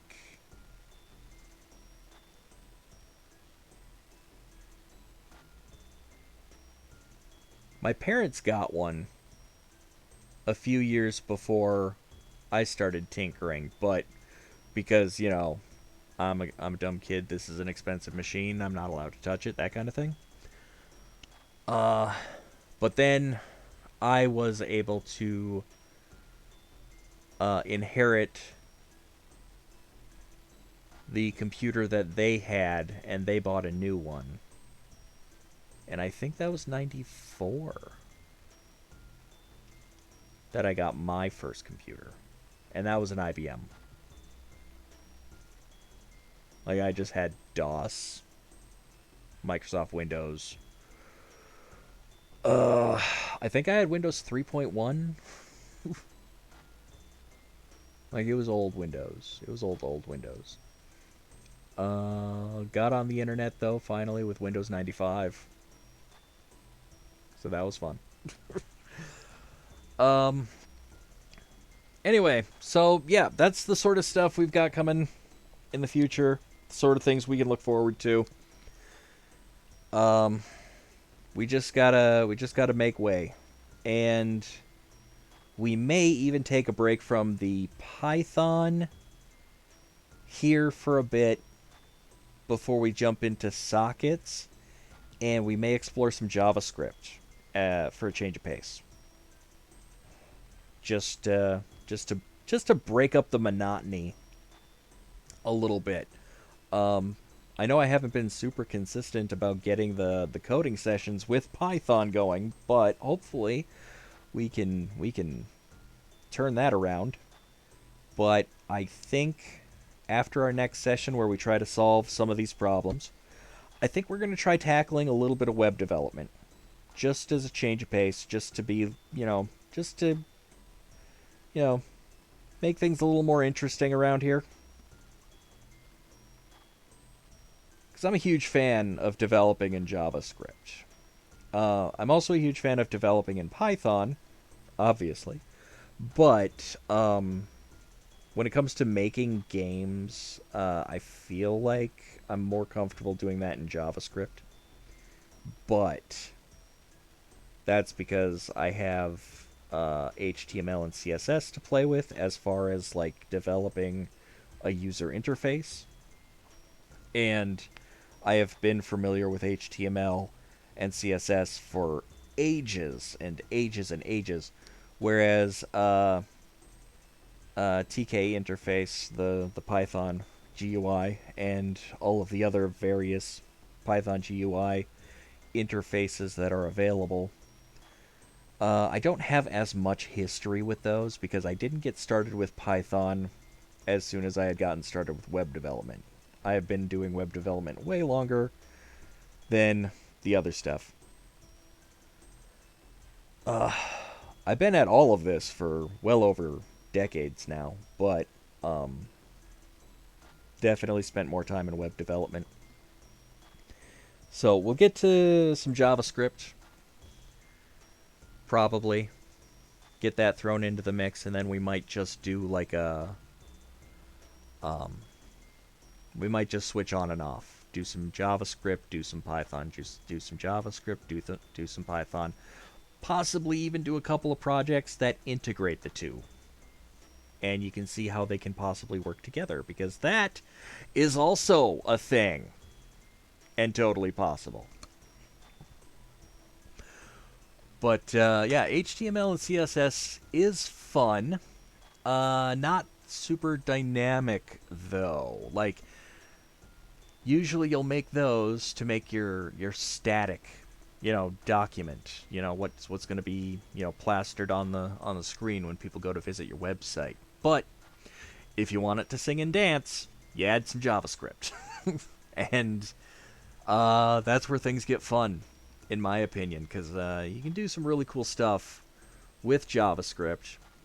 And, like, there's always, with everyone who tries to learn JavaScript, there's always that weird moment of transition from HTML, CSS into JavaScript where they need sort of an aha moment before it all finally clicks and they're like, oh, okay, this makes sense. I've kind of devised a clever way of just muscling through that to where you get there faster. Because the document object model, I don't feel like a lot of places really explain that super well, and that's what leaves a lot of people like just in the just completely in the dark. But it harkens back to the problem everybody has grasping object-oriented programming for the first time. Really wrapping your head around what an object is confusing for new programmers, new people learning to code. And because of the way JavaScript works with HTML and CSS, it starts you off with that. You kind of have to understand object-oriented programming a little bit to see what they're doing there to get that aha moment. Thankfully, though, object-oriented programming, very easy to explain if you know what you're doing and you know how to explain it properly. It's honestly just putting everything in a box. All of the properties and all of the functions that go together, all going in the same box. And the way it works with CSS and HTML, the document that you make with your HTML and CSS is your object. You're going to be targeting the parts of the object that you want to be able to manipulate with JavaScript. And once you figure out how to do that, it actually becomes quite easy. And a whole lot of fun. Let me tell you, a whole lot of fun. So we'll get to some of that. But I've destroyed an entire solar system, erased 2 cats, and probably committed several other crimes against humanity with my typing today. So we're gonna bring this to an end. For today, I'm gonna go get some lunch. Tomorrow we'll play some Metroid. Woo. Friday we'll play some Zelda. Saturday, another public domain horror movie at midnight. I do thank you all for joining me today. Hope you make it a great one. I'm going to go and try to do that myself, probably with a nap. Maybe a sandwich. Maybe both. Yeah, we'll see y'all tomorrow. Have a great one.